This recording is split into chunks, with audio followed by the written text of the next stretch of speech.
Istri bos tak pernah menyangka, bahkan dalam mimpinya sekalipun, ketika saya kembali ke hari pernikahan, langsung mengajukan permohonan cerai kepadanya. Hanya karena kehidupan sebelumnya. Di pesta nikahan kita, si Zhang Yidange, dia benci setengah mati sama gue yang nikahin dia. Juga saat itu, gue baru tahu, ternyata orang yang disukai Liu Rui selalu adalah Zhang Yida. Namun perasaan mereka baru saja tumbuh. Sudah dipadamkan oleh ayah dan ibu Liu. Dia membenci saya sepanjang hidupnya. Tidak ada saat pun dia tidak berharap bisa melepaskan diri dari saya. Jadi, pas lampu gantungnya jatuh, dia tanpa ragu mendorong saya. Namun dia sendiri jatuh ke dalam X. Udah di depan mata, dia mengucapkan kata-kata terakhirnya. Ye Ping An, anggaplah saya meminta dengan nyawa saya. Jika ada kehidupan setelah ini, jangan suka padaku. Juga jangan menikahiku. Ya udah, wujudin aja dong. Maka, gue habiskan seumur hidup dan triliunan rupiah buat bikin mesin waktu.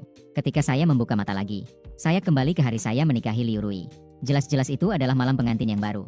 Namun Liu Rui malah mabuk berat. Hanya karena Zhang Yida sedang berkencan dengan gadis lain. Dan aku jatuh cinta pada Liu Rui. Itu adalah hal yang terlalu mudah. Aku dan Liu Rui adalah teman masa kecil, tumbuh bersama. Kami tumbuh bersama. Dia akan membujukku yang bolos sekolah untuk pulang. Dia akan pergi membeli kue manis di tengah salju saat aku bilang ingin makan setelah dipukuli. Akan melindungi aku dan cowok jangkung F itu. Dia bahkan rela patah 2 tulang rusuk untuk melindungiku. Namun kemudian aku baru tahu, alasan dia sangat memperhatikanku. Hanya karena kedua keluarga kami sudah bersahabat. Dan dia ke Zhang Yida. Itulah cinta. Pada tahun ke-7, ibu Zhang Yida menikah dengan ayah Liu Rui. Bersama-sama jadi keluarga berempat, dari kecil hingga dewasa. Liu Rui sangat menyayangi Zhang Yida. Namun aku hanya menganggap itu sebagai kasih sayang kakak kepada adik. Perlahan-lahan aku mulai menyadari, Liu Rui bisa cemburu karena Zhang Yida dan gadis-gadis lain. Gadis-gadis itu bisa berkata lebih banyak dan merasa cemburu. Dia bisa tidak tidur semalaman karena melihatnya membuka bajunya. Akan memeluknya saat tak ada yang memeluk. Sayangnya, aku tahu itu terlalu terlambat. Sebuah pernikahan. Zhang Yida menghancurkan Liu Rui. Dan aku juga. Sisa hidupku penuh penderitaan. Sebelum mesin waktunya diputar, para peneliti pernah berkata, hanya dengan menyelesaikan 3 penyesalan Liu Rui, dapat mengubah akhir semua orang. Jari-jari panjangku meluncur perlahan di wajah Liu Rui. Mengingat 3 penyesalan yang ditulisnya di buku harian. Aku menyesal menikah dengan Ye Ping An. Aku menyesal tidak melawan orang tuaku dengan keras. Gue nyesel gak nyelamatin Yida. Aku mengambil napas dalam-dalam. Berbisik pelan. Liu Rui, kali ini, impianmu bakal terwujud. Tengah malam, mesin cetak berdengung. Aku telah menandatangani perjanjian perceraian. Diberikan di depan Liu Rui yang mabuk. Tanda tangani saja simbol merek dagang terdaftar. Setelah ditandatangani, kita tidak berhutang satu sama lain. Gue nyesel gak nyelamatin Yida. Tanpa ragu, dia menuliskan namanya. Aku tertawa, tersenyum sampai jantungku terasa sakit. Pagi hari berikutnya, aku menyerahkan perjanjian itu kepada pengacara. Suaraku tenang. Kedua belah pihak telah menandatangani perjanjian perceraian. Mulailah bantu aku menjalani proses perceraian. Pengacara itu agak ragu-ragu. Tuan, baru menikah, sudah bercerai. Apakah Anda tidak ingin mempertimbangkan lagi? Tidak ingin mempertimbangkan lagi. Aku menjawab dengan tegas. Pernikahan ini, gue cabut dulu ya. Pas banget waktu itu. Suara yang jelas datang dari belakang. Perceraian apa? Tubuhku kaku.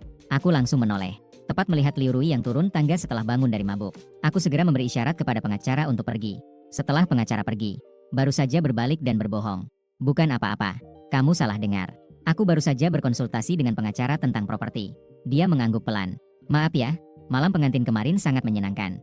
Jadi saya minum terlalu banyak. Nanti akan saya siapkan lagi 1 malam pengantin untukmu. Senang. Liu Rui, apakah kamu benar-benar senang? 10 tahun yang jelas kita menikah. Setiap hari kamu pasti mabuk berat. Setiap kali kamu memelukku dan memanggil Zhang Yida. Pernikahan ini telah menjebakmu. Juga menjebak seluruh hidupku. Pengurus rumah datang mendekat. Dengan hormat ia membuka suara. Nona, mantap. Hadiah yang dibutuhkan untuk mengunjungi para tetua keluarga Ye. Dan mobil sudah siap. Saat menunggu lampu merah, saya sedang berpikir untuk memejamkan mata sejenak. Tiba-tiba mendengar suara ponsel di samping. Dering sekelebat bunyi. Saya melirik ke arah itu. Terlihat Liu Rui menggesekkan jari-jarinya yang ramping di layar. Dia membalikan ponsel di atas lututnya. Dia menoleh ke arahku. Ping An, ada urusan mendesak di kantor. Hari ini kataku tidak bisa menemanimu kembali ke rumah Ye. Nyokap bokap, saya akan datang untuk meminta maaf di lain hari. Tanpa menunggu saya menjawab, dia sudah membuka pintu dan turun dari mobil. Aku menundukkan pandangan, menyalakan ponselku. Di layar, momen Zhang Yida terpampang nyata di feed, di dalam grid 9 kotak. Dia dan teman kencan-kencan butanya tertawa lebar di taman hiburan. Foto gandengan tangan sambil tatap-tatapan yang di tengah itu. Begitu manis hingga menyilaukan. Jadi, tidak ada urusan perusahaan yang penting.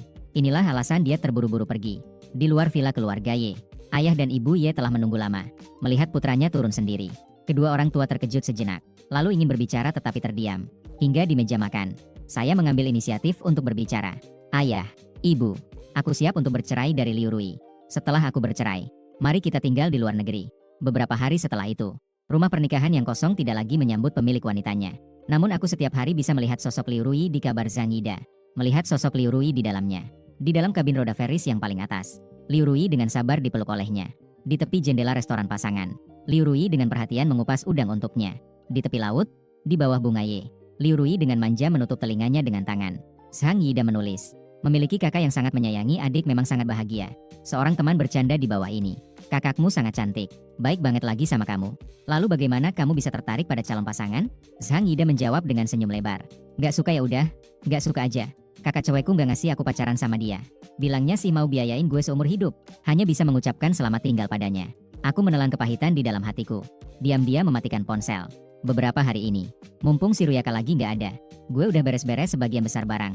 Sambil memikirkan bagaimana menyelesaikannya. Penyesalan ketiga Liu Rui. Membuat ayah dan ibu Liu setuju dia bersama Zhang Yida. Ibu Liu adalah ibu kandung Zhang Yida. Kesulitan alami tidak besar. Yang sulit adalah ayah Liu Rui. Dia adalah kepala keluarga Liu yang serius. Dan Liu Rui adalah pewaris keluarga yang sangat memuaskannya. Dia telah mengajar selama bertahun-tahun. Hingga melahirkan seorang putri yang luar biasa seperti ini. Dia tidak akan pernah mengizinkan dia melakukan kesalahan apapun. Meskipun Liu Rui dan Zhang Yida bukan saudara kandung. Tapi kan ujung-ujungnya balik modal juga di rekening yang sama. Jadi di kehidupan sebelumnya. Setelah mengetahui bahwa mereka ternyata saling jatuh cinta, ayah Liu Rui pasti akan marah besar. Memaksa untuk memisahkan mereka. Memaksa Liu Rui menikah denganku. Saya sedang memikirkan bagaimana cara meyakinkan ayah Liu Rui. Liu Rui kembali. Dia mengenakan gaun pesta yang dipotong dengan baik. Di tangannya ada sebuah jas. Diberikannya padaku. Makan malam keluarga malam ini. Kamu menemani aku pergi. Aku tertegun sejenak. Menerima gaun itu. Baik. Liu Rui memandangku. Tiba-tiba mengeluarkan sebuah kotak hadiah dari saku. Diberikannya padanya. Yang terlihat di lelang.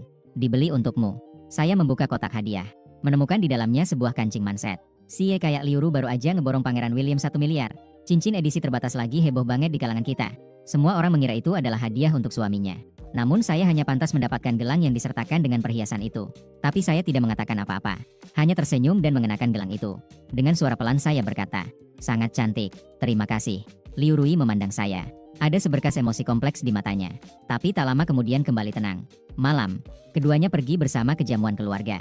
Di jamuan itu, banyak orang memuji kita sebagai pasangan yang serasi. Berbagai pasangan baru yang lucu.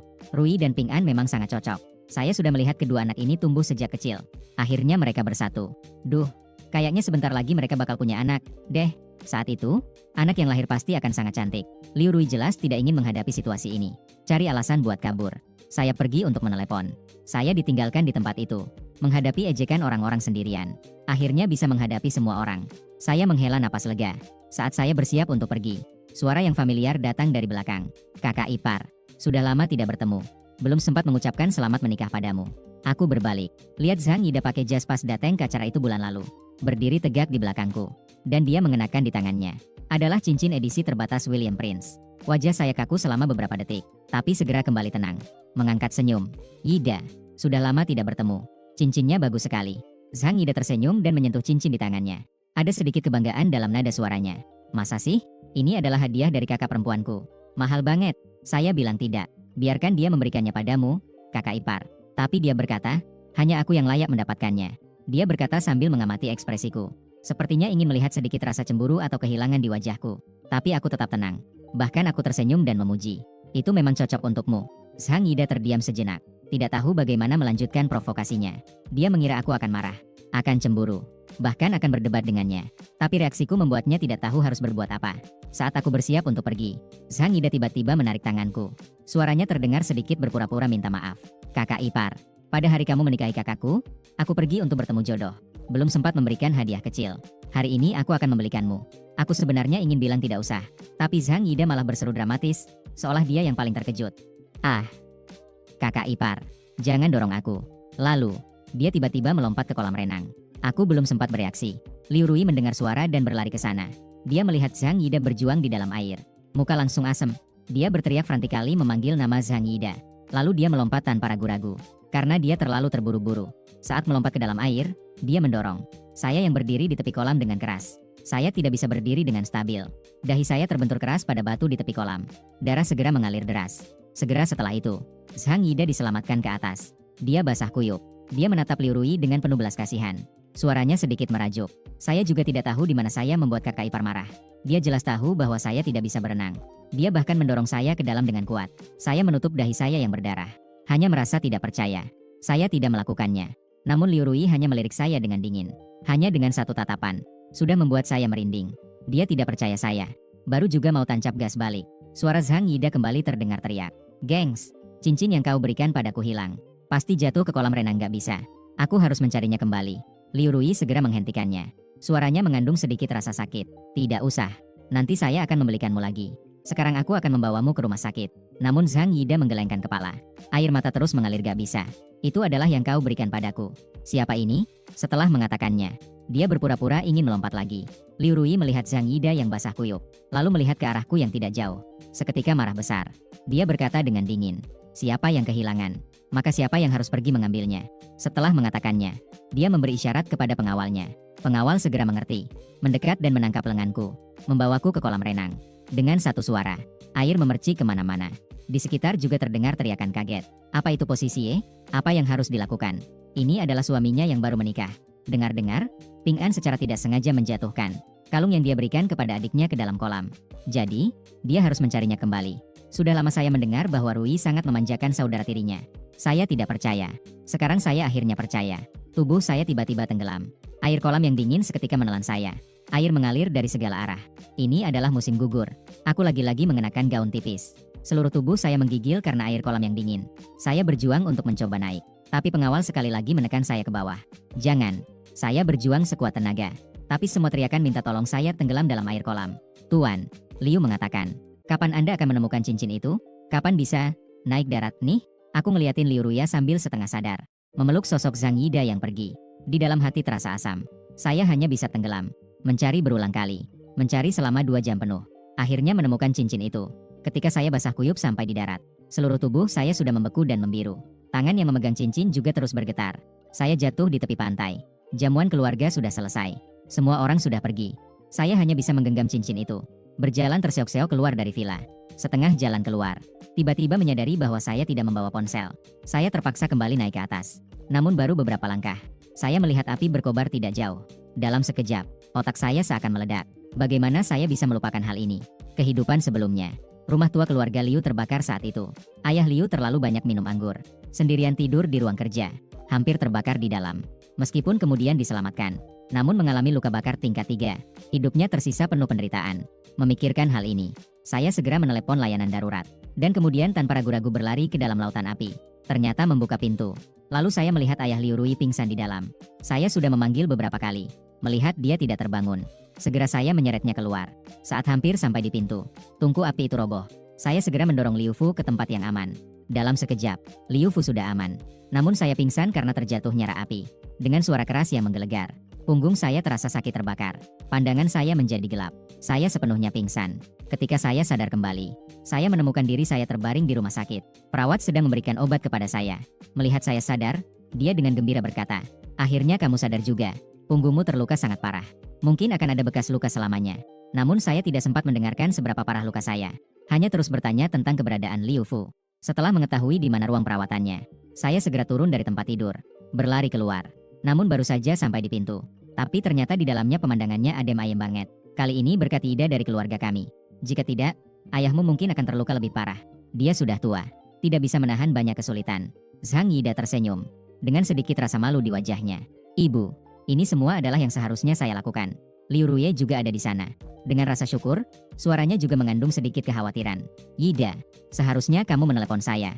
Bagaimana bisa masuk sendirian? Sangat berbahaya. Bagaimana jika terjadi sesuatu? Grup, saya tidak bisa memikirkan banyak hal. Saat itu satu-satunya pikiran adalah, pasti nggak mau ada apa-apa. Baiklah, jangan khawatir lagi. Bukankah aku dan ayahku baik-baik saja? Mendengar suara Zhang Yida, semua orang tidak bisa menahan senyum kecil.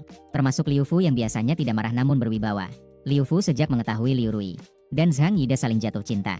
Akhir-akhir ini, dia selalu memasang muka masam ke Zhang Yida. Kali ini, tatapannya kepada Zhang Yida menjadi sedikit lebih lembut kurang greget. Lebih banyak rasa syukur. Aku berdiri di pintu ruang perawatan. Hatiku bergetar sedikit. Aku tidak tahu mengapa Zhang Yida ingin mengambil alih prestasiku.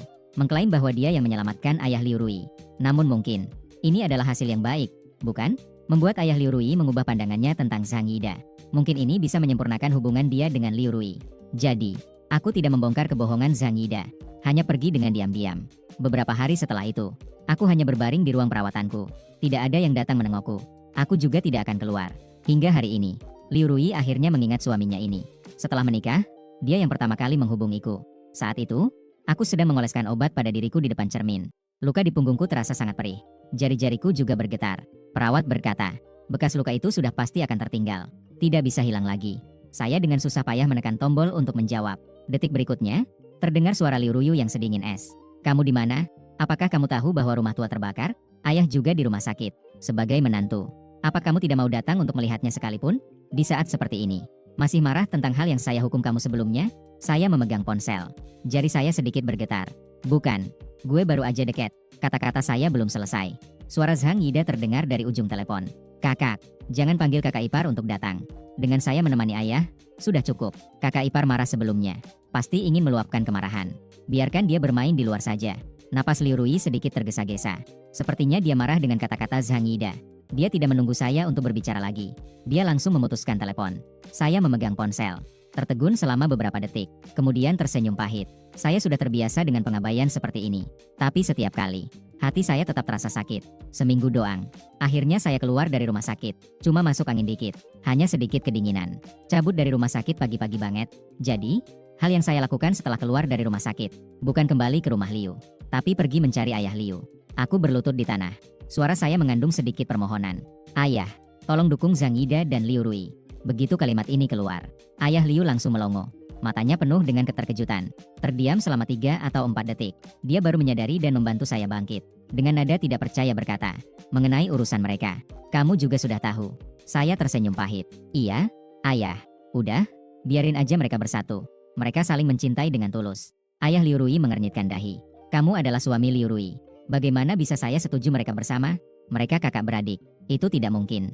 Saya menatap ayah Liu Rui. Meskipun nada suaranya tegas, tapi saya masih melihat sedikit kelonggaran. Peristiwa Zhang Yida menyelamatkannya.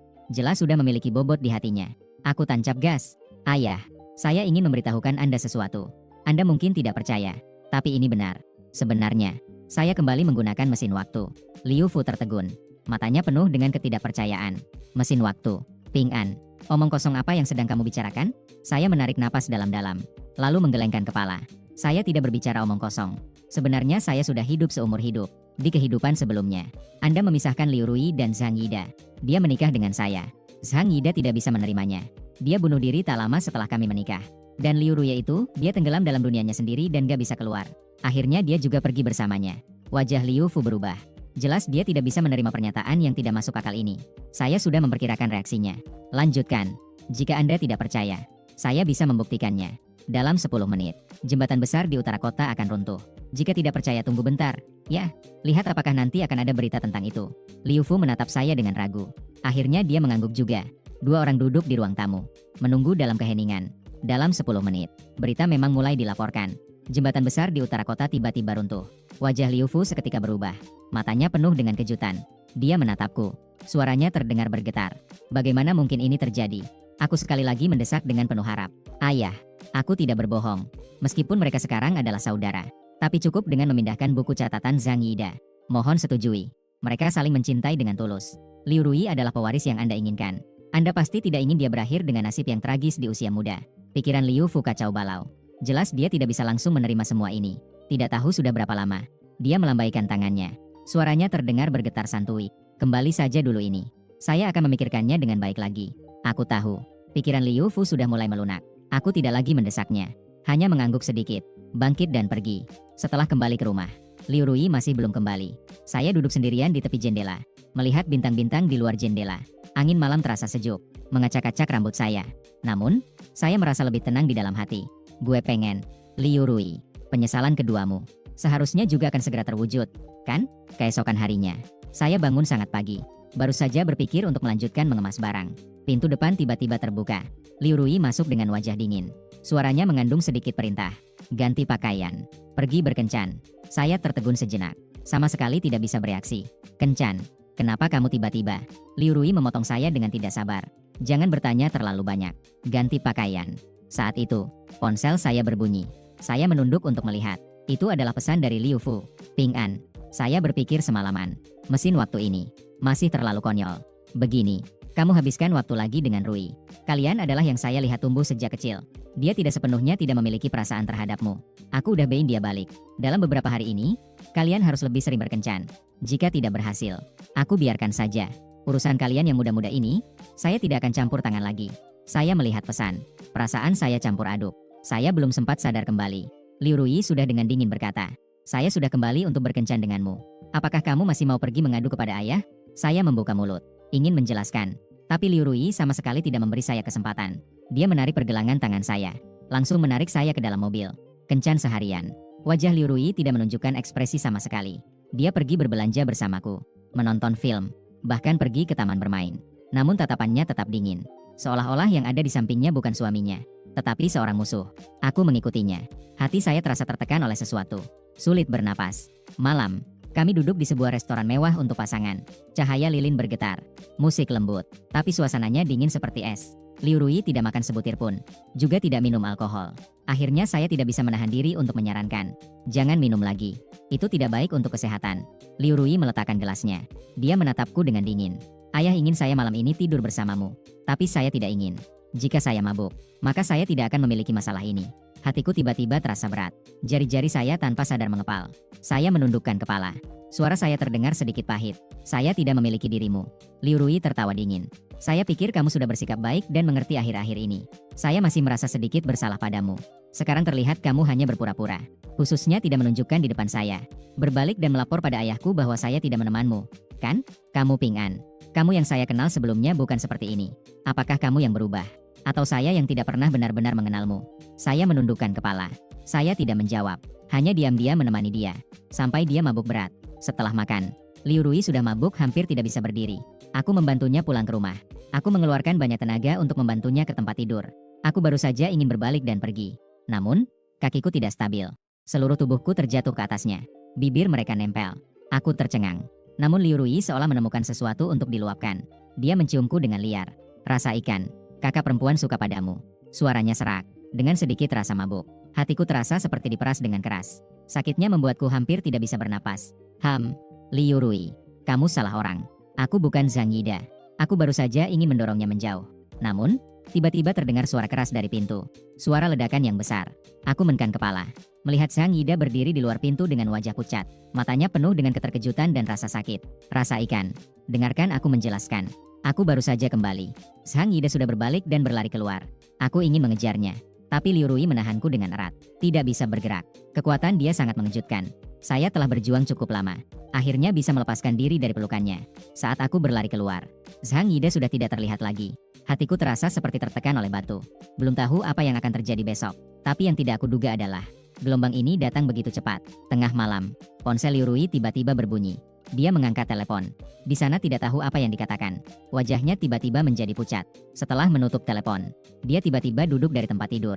Suaranya bergetar sedikit. Yi Chun sendiri. Dia melihat kami berciuman. Otakku berdengung. JDR. Seperti tersambar petir jomblo. Bagaimana bisa? Aku jelas ingat. Di kehidupan sebelumnya, Zhang Yida tidak berada di waktu ini. Bagaimana bisa lebih awal? Liu Rui langsung tersadar dari setengah mabuknya. Dia menatapku dengan marah. Matanya penuh dengan kemarahan dan rasa sakit. Sekarang kamu puas? Apakah kamu sudah melihatnya lebih awal? Apakah ini disengaja? Aku membuka mulutku. Ingin menjelaskan. Tapi Liu Rui sama sekali tidak mendengarkan.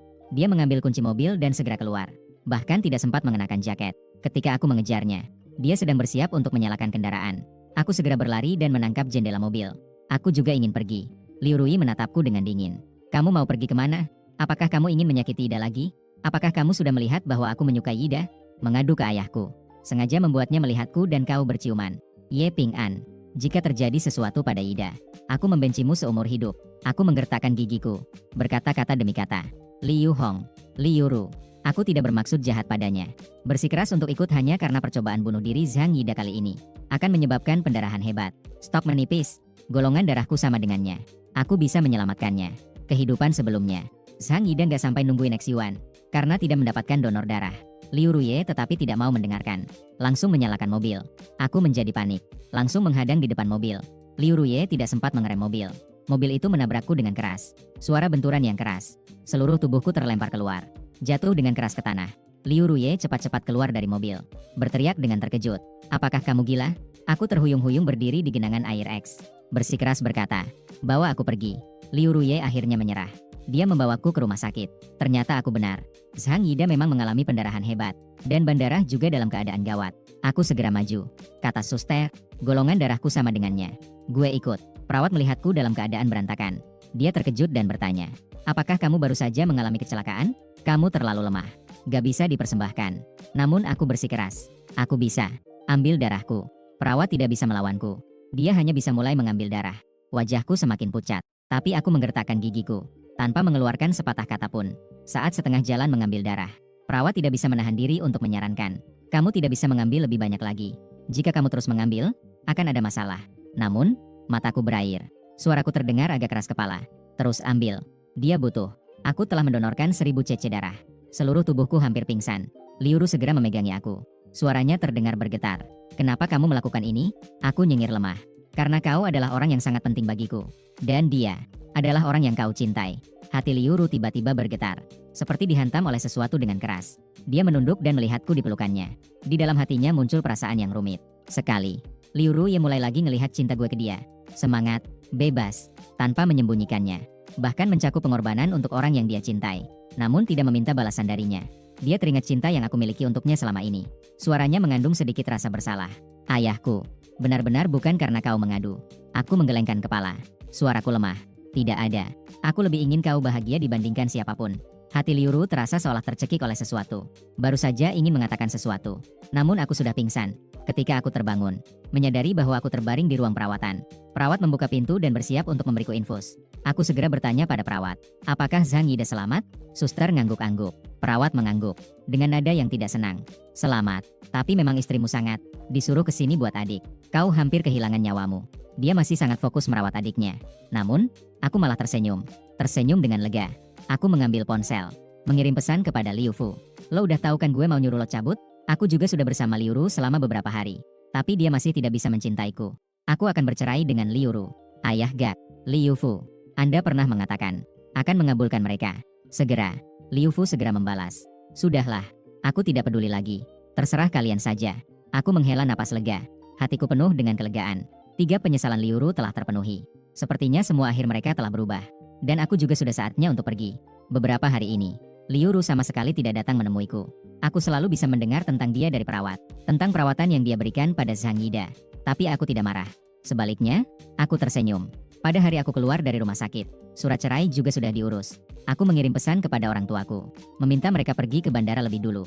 Sedangkan aku kembali untuk membereskan sedikit barang. Pada sore hari, saat aku hampir selesai membereskan barang, Liu Ru kembali. Melihat aku sedang merapikan barang, Liu Ru terlihat sedikit terkejut.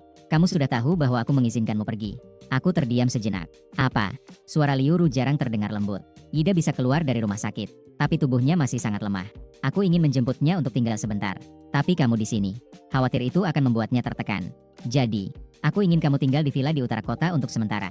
Aku terpaku sejenak, kemudian mengangguk. Baik, Liu Ru tidak menyangka aku setuju begitu cepat. Dia baru menyadarinya kemudian. Apakah aku terlalu baik hati? Padahal udah jelas dia sukanya sama si Zhang Yida. Donor darah buat nyelamatin Zhang Yida. Hanya bisa tenang dalam situasi ini. Dan bahkan berusaha menyelamatkan Zhang Yida. Bahkan dengan sukarela setuju untuk pindah. Dalam keadaan melamun. Aku sudah merapikan barang-barang. Willow Ruye sadar kembali. Mengambil barang-barang itu. Aku akan mengantarmu ke sana. Aku menggerakkan bibirku. Sepertinya ingin mengatakan sesuatu. Tapi akhirnya tidak mengucapkannya. Hanya berkata datar. Ayo pergi. Di jalan. Keduanya tidak berbicara sepanjang jalan. Hingga Zhang Yida menelepon. Mengatakan dirinya terkena air mendidih. Ekspresi Liu Ruye tiba-tiba menjadi cemas. Aku melihat jari-jarinya yang panjang dengan cemas mengetuk setir. Dengan lembut mulai berbicara. Kau pergi ke tempatnya. Aku bisa pergi sendiri. Liu Ru sekali lagi melihat kedermawananku. Tapi entah kenapa, hatiku merasa tidak nyaman. Dia mengangguk. Memanggilku saat aku turun dari mobil. Ping An, karena sudah menikah denganmu, aku akan mencoba melupakan Yida. Setelah itu, hidup baik-baik saja denganmu. Tinggallah lebih banyak di villa utara kota selama sebulan. Selama ini, kamu tidak perlu meneleponku. Waktunya sudah tiba. Aku akan datang menjemputmu sendiri. Aku tidak menjawab. Diam-diam turun dari mobil. Sebelum pergi, meletakkan akta cerai yang satu lagi di mobil. Liu Ru sangat terburu-buru untuk menemui Zhang Yida. Dia pergi dengan mobilnya tanpa sabar. Dia sama sekali tidak menyadari akta cerai di mobil. Aku melihat bayangan mobil yang pergi. Tersenyum tipis. Bibir tipis berkedut. Liuru, kau tidak bisa melepaskan Zhang Yida. Aku tidak akan kembali lagi. Kali ini, kau akhirnya bisa mendapatkan yang kau inginkan. Aku benar-benar melepaskan.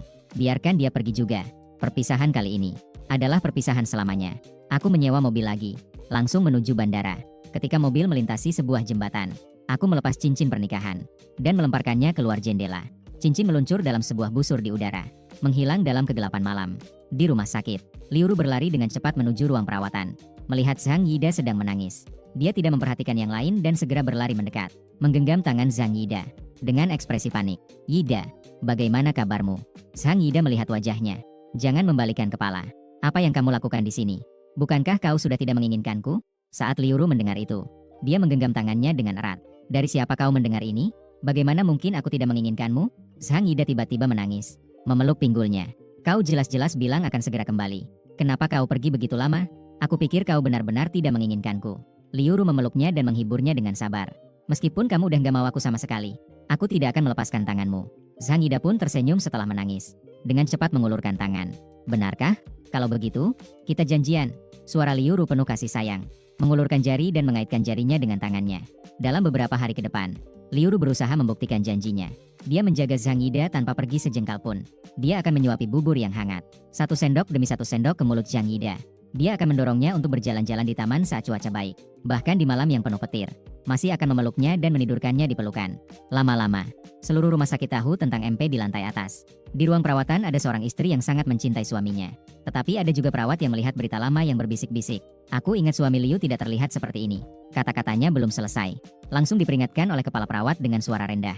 "Jangan sembarangan berkata." Saat beberapa perawat mengobrol, Liuru sedang membantu Zhang Yida yang lewat. "Yiming." Zhang Yida mendengar. Matanya segera merah. Berjuang untuk lepas dari pegangan Liuru. Lalu berlari menuju ruang perawatan. Rasa ikan. Liuru khawatir dia akan melakukan sesuatu karena itu. Secara naluri ingin mengejarnya. Tapi sepertinya dia teringat sesuatu. Tiba-tiba berhenti melangkah. Melihat orang-orang di ruangan dengan tatapan dingin. Kemudian melihat kepala perawat. "Aku tidak ingin mendengar orang-orang yang tidak penting lagi. Orang-orang di sini berbicara sembarangan." Setelah kata-kata ini terucap, beberapa perawat ketakutan dan terjatuh ke tanah. Mata penuh keputusasaan. Liuru tidak lagi memperhatikan. Berdiri di luar pintu kamar Zhang Yida. Terus-menerus mengetuk pintu. "Yida patuh. Biarkan aku masuk, ya?" Waduh, urusan pengacara gang udah beres. Zhang Yida menguncinya di luar. Dia tidak mau membiarkannya masuk. "Kakak, kita tetap saudara. Zhongmi akan digosipkan. Lebih baik kau pergi saja. Aku bisa menjaga diriku sendiri." Suara berat Zhang Yida terdengar dari balik pintu. Liuru mendengarkan. Hatinya berdenyut sakit. "Yida, bilang apa coba? Kita bukan." Tapi baru saja membahas ini. Dia seolah-olah memikirkan sesuatu. Menghentikan kata-katanya. Bukankah mereka memang saudara? Meskipun dulu mereka adalah saudara. Tapi pria belum menikah, wanita belum menikah. Masih mungkin untuk bersama. Sekarang dia sudah menikah dengan aku. Zhang Yida hanya bisa menjadi adiknya. Liuru tersenyum pahit. Meletakkan tangan dan bersiap untuk pergi. Tiba-tiba terdengar suara keras dari dalam pintu. Dia merasakan ketegangan di hatinya. Dia menendang pintu dan masuk dengan tergesa-gesa. Aroma. Di dalam kamar. Zhang Yida duduk melamun di atas tempat tidur. Di bawah tempat tidur ada gelas kaca yang pecah. Liuru melihatnya. Hatinya bergetar dengan kuat. Dia melangkah maju dengan cepat. Menggenggam tangan Zhang Yida dan memeriksanya dengan cermat. Memastikan dia tidak terluka. Liuru baru bisa menghela napas lega. "Syukurlah kamu baik-baik saja." Zhang Yida kembali memeluk pinggangnya. Dia mulai menangis dengan penuh rasa tertekan. "Bagaimana ini? Jika aku meninggalkanmu, aku tidak akan melakukan apa-apa." Liuru baru menyadari apa yang ingin dilakukannya tadi. Menepuk punggungnya. "Gak bisa ngerjain ya udah. Gak usah dipaksain. Aku di sini. Aku akan selalu menjagamu." Zhang Yida akhirnya tersenyum puas. Pada hari Zhang Yida keluar dari rumah sakit, Liuru khusus menjemputnya kembali ke rumah pernikahannya. Namun setelah parkir dengan baik, Zhang Yida enggan untuk turun. Dia melihat Liuru dengan gelisah. "Kakak, kalau begitu, lebih baik kita batalkan saja. Bagaimanapun kalian adalah suami istri. Pasti ada beberapa hal intim yang harus dilakukan. Aku seorang pendatang." "Mantap banget." Setelah mendengar kata-kata Zhang Yida, Liuru langsung tahu apa yang dia khawatirkan. Tersenyum kecil, langsung menariknya turun dari mobil. "Apa yang kau maksud dengan pendatang? Kau adalah orang terdekatku. Terlebih lagi, dia juga pindah ke villa di utara kota. Tidak akan mengganggu waktu pemulihanmu." Zhang Yida sedikit terkejut. Dia hanya mengatakannya secara kebetulan. "Gila, gue beneran diusir sama Liu Rui." Melihat cinta yang tidak disembunyikan di matanya, Zhang Yida semakin merasa bangga dalam hatinya. "Ye Ping An, meskipun kau adalah suaminya, pada akhirnya, kau tidak akan bisa mengalahkanku." Zhang Yida menahan senyum bangganya. Berpura-pura khawatir. Apakah dia tidak akan marah? Marah. Liu Ru terhenti sejenak. "Anakku emang lembut dan baik banget dari dulu. Tidak pernah mempermasalahkan orang lain. Beberapa waktu ini, dia beberapa kali meninggalkanku demi Zhang Yida. Dan aku juga tidak pernah membuat keributan. Bahkan jika harus membuatku pindah keluar, aku juga tidak bilang apa-apa. Bahkan cepat-cepat mengemas barang lebih awal. Dia tidak akan. Tenang saja, tinggallah dengan aman. Tengah malam, Zhang Yida tertidur lelap. Liu Ru dengan hati-hati menarik lengannya. Diam-diam keluar dari kamar di rumah sakit. Dia bahkan bisa berbagi ranjang dengan Zhang Yida tanpa peduli detailnya. Bagaimanapun juga, Zhang Yida adalah adiknya. Adik perempuan merawat adik laki-laki adalah hal yang wajar. Tapi saat kembali ke rumah pernikahan, dia merasa gelisah tanpa alasan. Dia tetap kembali ke kamar tidur kami tengah malam buta. Di luar jendela gelap gulita. Di dalam kamar hanya ada satu cahaya yang lemah. Cahaya menerangi wajah samping Liu Ru. Dia bolak-balik, tak kunjung bisa tidur. Begitu menutup mata. Apakah Ye Ping An tidak marah? Betapa pasti jawabannya saat itu. Sekarang seberapa tidak pasti. Akhirnya, dia mengambil ponsel. Melihat kotak pesan kosong dan riwayat panggilan denganku. Seketika terkejut. Bagaimana bisa? Dia terus-menerus keluar klik aja. Sudah banyak kali menyegarkan ponsel. Namun, tidak ada pesan singkat atau telepon dariku. Meskipun dia sudah bilang padaku untuk tidak meneleponnya. Tapi aku tetap mendengarkannya. Satu telepon. Tidak ada satu pesan pun. Liu Ru membalikkan ponselnya di atas selimut. Dia melirik keluar jendela dengan acuh tak acuh. Hatinya saat ini, kegelisahan yang tidak bisa diungkapkan. Beberapa hari ke depan, Liu Ru menolak pekerjaan. Dan tidak menghadiri pesta atau aktivitas sosial apapun. Sepenuh hati menemani Zhang Yida. Para pemegang saham terus mengeluh. Juga bukan berarti tidak pernah mengadukan kepada Liu Fu. Liu Ru sebenarnya berpikir akan dimarahi oleh ayahnya. Tapi tidak ada yang terjadi. Ini membuatnya sedikit terkejut. Tapi dia juga tidak punya waktu untuk memikirkan lebih dalam. Beberapa hari yang lalu, Zhang Yida tertarik pada sebuah batu permata berwarna pink. Karena itu adalah koleksi pribadi. Jadi Liu Ru menghabiskan banyak usaha untuk mendapatkan batu permata ini. Hari ini adalah hari untuk mengambilnya. Melihat batu permata itu, Zhang Yida sangat senang. Untuk memadukan dengan batu permata tersebut, dia memilih aksesori di rumah seorang kolektor. Aku duduk di sofa di sampingnya. Mungkin karena tidak ada yang bisa dilakukan. Liu Ru kemudian mengambil ponselnya untuk mengerjakan pekerjaan. Saat itu, sebuah pesan muncul. Dia secara naluri mengira itu adalah pesan dariku. Dia segera mengkliknya. Namun dia menemukan itu adalah pesan sampah. Liu Ru menutup matanya. Dia lalu membuka kotak percakapan denganku. Masih ada ruang kosong di dalam. Dia tertegun lama. Dia mencari dalam ingatannya. Dia juga tidak menemukan saat aku lupa mengiriminya pesan. Sejak aku memiliki ponsel sendiri di SMP, setiap hari aku selalu mengirimkan beberapa pesan padanya. Meskipun isi pesan itu sangat sederhana, tapi di setiap tempat terdapat perhatian yang kuberikan padanya. Perhatian dan kekaguman. Namun kini, gila, udah setengah bulan gue gak kirim SMS ke diri sendiri. Liu Ruye tidak hanya merasa tidak terbiasa, bahkan dia sedikit merindukanku. Apa yang saya lakukan di North City Villa? Bagaimana keadaanku? Kenapa aku begitu patuh? Biarkan aku tidak menelepon. Biarkan aku tidak mengirim pesan. Rindu yang semakin mendalam mengalir seperti air di hati. Liu Ru tidak bisa duduk tenang lagi. Dia berdiri dan bersiap untuk pergi keluar. Saat itu, Zhang Yida memegang satu dasi di setiap tangan. Dia berbalik dan menatapnya dengan penuh harapan. Kak, kamu mau pergi kemana? Liu Ru kembali sadar. Dia segera meletakkan ponselnya di samping. Lalu bertanya, bagaimana? Sudah memilih dengan baik? Yida berpura-pura kuat. Zhang Yida berpura-pura kesulitan. Tapi, aku suka kedua ini. Gimana nih? Liu Ru tidak berkata apa-apa. Langsung mengambil dasinya dari tangannya. Aku pergi untuk membayar. Zhang Yida melihatnya pergi dengan wajah penuh kebahagiaan. Hingga pintu berat itu tertutup di depannya. Dia baru menyimpan senyumnya dan berjalan menuju sofa. Password ponsel Liu Ru adalah yang diatur. Dia dengan mudah membukanya. Sekali lihat, aku langsung melihat kotak obrolanku yang kosong bersamanya. Zhang Yida menatap ponsel itu dalam waktu yang lama. Di matanya terlihat seberkas cemburu. Ia berkata pada dirinya sendiri. Ye Ping An, Ye Ping An. Mengingat kau sudah pergi. Kenapa masih mengganggu dia? Santai aja. Aku tidak akan membiarkanmu kembali. Kemudian, Zhang Yida mengeluarkan ponselnya. Memanggil sebuah nomor. Bakar villa di utara kota. Tengah malam. Zhang Yida kayak biasa. Nempel terus sama Liu Ruyue. Tapi Liu Ru teringat pesan kosong yang dilihatnya di siang hari.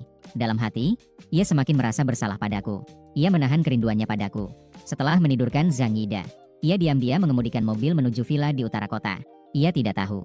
Pada saat ia pergi, seseorang muncul di balkon lantai 3. Melihat bayangan mobil menghilang di kejauhan, Zhang Yida mengangkat tangan dan menekan nomor telepon. Apakah sudah mulai terbakar? Segera, suara di ujung telepon memberikan jawaban afirmatif. Zhang Yida tersenyum sinis. Kemudian ia juga turun dan mengemudikan mobil menuju utara kota. Dalam perjalanan ke utara kota, suasana hati Liu Ru perlahan menjadi tenang oleh angin dingin. Dia sepertinya mengerti alasan mengapa aku tidak menghubunginya. Dulu aku disuruh tinggal di villa kota utara sebulan. Dia berjanji akan menjemputku ketika waktunya tiba. Namun Zhang Yida sudah keluar dari rumah sakit cukup lama. Dia belum menepati janjinya. Meskipun aku tidak marah, aku tetap akan merasa kecewa. Itulah sebabnya aku tidak menghubunginya. Memikirkan hal ini, alis Liu Ru yang berkerut perlahan melurus. Dia menekan pedal gas dengan lebih kuat. Tidak masalah. Saat bertemu Ye Ping'an, dia akan meminta maaf dengan baik. Dia pasti akan memaafkannya. Dengan cepat, mobil Liu Ru berhenti di lereng setengah bukit tempat villa berada. Dari ujung jalan sampai villa hanya tersisa 1 tangga. Begitu memikirkan bahwa dia akan segera bertemu denganku, Liu Ru mempercepat langkahnya. Namun ketika dia menginjak anak tangga berikutnya, pemandangan di depannya membuatnya terhenti di tempat. Nyala api yang membara hampir menerangi separuh langit malam. GG ngebul bareng pecahan-pecahan bertebaran kemana-mana. Dia tidak bisa berpikir sama sekali. Hanya memikirkan aku masih di dalam. Ping'an. Liu Ru berusaha menerobos tanpa mempedulikan apapun. Boom. Suara ledakan yang keras terdengar. Pecahan dan serpihan terbang seperti anak panah ke segala arah. Tetangga yang datang segera melihat situasi. Segera maju untuk menghentikannya. Itu milik Liu. Tenangkan dirimu. Jika kau menerobos seperti ini, akan berbahaya. Kami sudah menghubungi polisi. Tim penyelamat segera akan datang. Mata Liu Ru memerah. Menatap api. Biarkan aku pergi. Suamiku masih di dalam. Sambil berkata, dia berjuang dengan sekuat tenaga. Ingin melepaskan diri dari ikatan orang-orang. Berlari ke api besar. Itu milik Liu. Jangan masuk. Di dalamnya sama sekali tidak ada. Kalimat ini seperti palu berat. Menyematkan Liu Ru di tempatnya. Dia berbalik dengan kaku. Suaranya bergetar. Kau, apa yang kamu katakan? Tidak lama lagi, tim penyelamat datang dan memadamkan api besar. Puing-puing itu mengeluarkan asap hitam. Tim penyelamat dengan anjing pencari mencari barang berharga di dalam. Menata perhiasan mahal yang tidak terbakar dengan rapi. Ditumpuk di depan Liu Ru. Mengonfirmasi lagi bahwa ada orang di dalam. Liu Ru berdiri terpaku di tempat. Seperti patung. Dia tidak bisa mendengar apapun. Di telinganya hanya ada kata-kata tim penyelamat. Di dalam sini benar-benar tidak ada orang. Sambil merasakan syukur, Liu Ru. Hatinya juga dipenuhi pertanyaan. Dia ingat dengan jelas bahwa dia yang mengantarku ke sini. Bahkan jika dia meninggalkanku di tengah jalan karena urusan Zhang Yida. Dengan anakku, dia seharusnya ada di sini. Tapi sekarang dia di mana? Dia pergi kemana? Memikirkan hal ini, Liu Ru tidak memperhatikan yang lain. Segera berlari ke bawah gunung. Saat itu, sekelompok orang datang. Berhenti. Kamu mau kemana? Yang datang adalah ayah Liu Ru. Di sampingnya ada Zhang Yida dan ibu Liu. Ternyata, Zhang Yida sebenarnya ingin menyaksikan kematianku bersama Liu Ru. Namun di tengah jalan, mereka bertemu dengan ayah dan ibu Liu Ru yang mencari Liu Ru. Maka mereka pergi bersama ke atas gunung. Kebetulan bertemu Liu Ru di sana. Mendengar kata-kata ayah Liu, Liu Ru yang sudah tenang berkata dengan tenang, pergi mencari Ye Ping'an. Setelah mengatakan itu, dia ingin turun gunung. Namun, kata-kata ayah Liu berikutnya membuatnya terdiam di tempat. Tidak perlu mencarinya lagi. Dia sudah pergi ke luar negeri bersama orang tuanya. Berita ini seperti petir di siang bolong. Liu Ru merasa pusing dan bingung. Setelah beberapa saat, dia akhirnya menemukan suaranya kembali. Apa yang kamu katakan? Ayah menatapnya. Dia merasa marah sejenak. Saat itu, aku telah meminta kepada ayah Liu. Lalu memberitahunya setelah visanya keluar. Dia akan segera pergi ke luar negeri dengan orang tuanya. Sebelum dia pergi ke luar negeri, dia bahkan meminta satu hal dariku. Tunggu sampai dia bercerai denganmu. Memberikan kesempatan untukmu dan Zhang Yida. Kata-kata ayah Liu seperti petir yang menggelegar. Menggema di telinga Liu Ru. Dia hanya merasakan semuanya menjadi sunyi. Dia tidak bisa mendengar apapun. Dan, siapa yang bercerai dengan siapa? Bibir Liu Ru bergetar. Aku hampir tidak bisa mendengar apa yang aku katakan. Dia merasa kosong di pikirannya. Jantungnya terasa seperti terpanggang oleh tangan tak terlihat. Napasnya menjadi cepat dan sulit. Tidak mungkin. Dia pasti bercanda padaku. Aku mencintainya sudah bertahun-tahun. Bagaimana bisa tiba-tiba bercerai darinya? Aku pasti sedang bercanda dengannya. Hari itu ketika dia mengantarkanku ke villa di utara kota. Aku bahkan mengangguk patuh menunggu dia menjemputku. Baru sebentar sudah harus bercerai. Dada Liu Ru bergetar hebat. Seolah-olah ada batu besar menekan jantungnya. Membuatnya sulit bernapas. Tangan dia erat memegang pagar. Ujung jari-jari menjadi pucat. Seolah ini satu-satunya yang bisa dia pegang. Jika dibandingkan dengan keterkejutannya, ibu dan anak Liu terlihat jauh lebih tenang. Ibu Liu sebelumnya juga pernah berpikir untuk menyatukan anaknya dengan Liu Ru. Tapi karena status mereka sebagai saudara, mereka hanya bisa menyerah. Kini ayah Liu Ru telah setuju. Namun tampak reaksi Liu Ru dan Zhang Yida. Dia merasa cemas di dalam hati. Pernikahan ini sepertinya tidak sesederhana itu. Sementara itu, Zhang Yida terlihat sangat senang. Dia tidak menyangka aku seperti ini. Paham situasi. Sebenarnya aku pikir perlu usaha lebih. Untuk bisa bersama Liu Ru. Tidak menyangka aku yang mengambil inisiatif. Menghindar darimu. Memikirkan anak. Zhang Yida dengan gembira memeluk Liu Ru dan bersorak. Ya elah, kita akhirnya bisa bersama. Setelah mengatakannya, dia juga tidak memperhatikan ayah dan ibu Liu Ru yang hadir.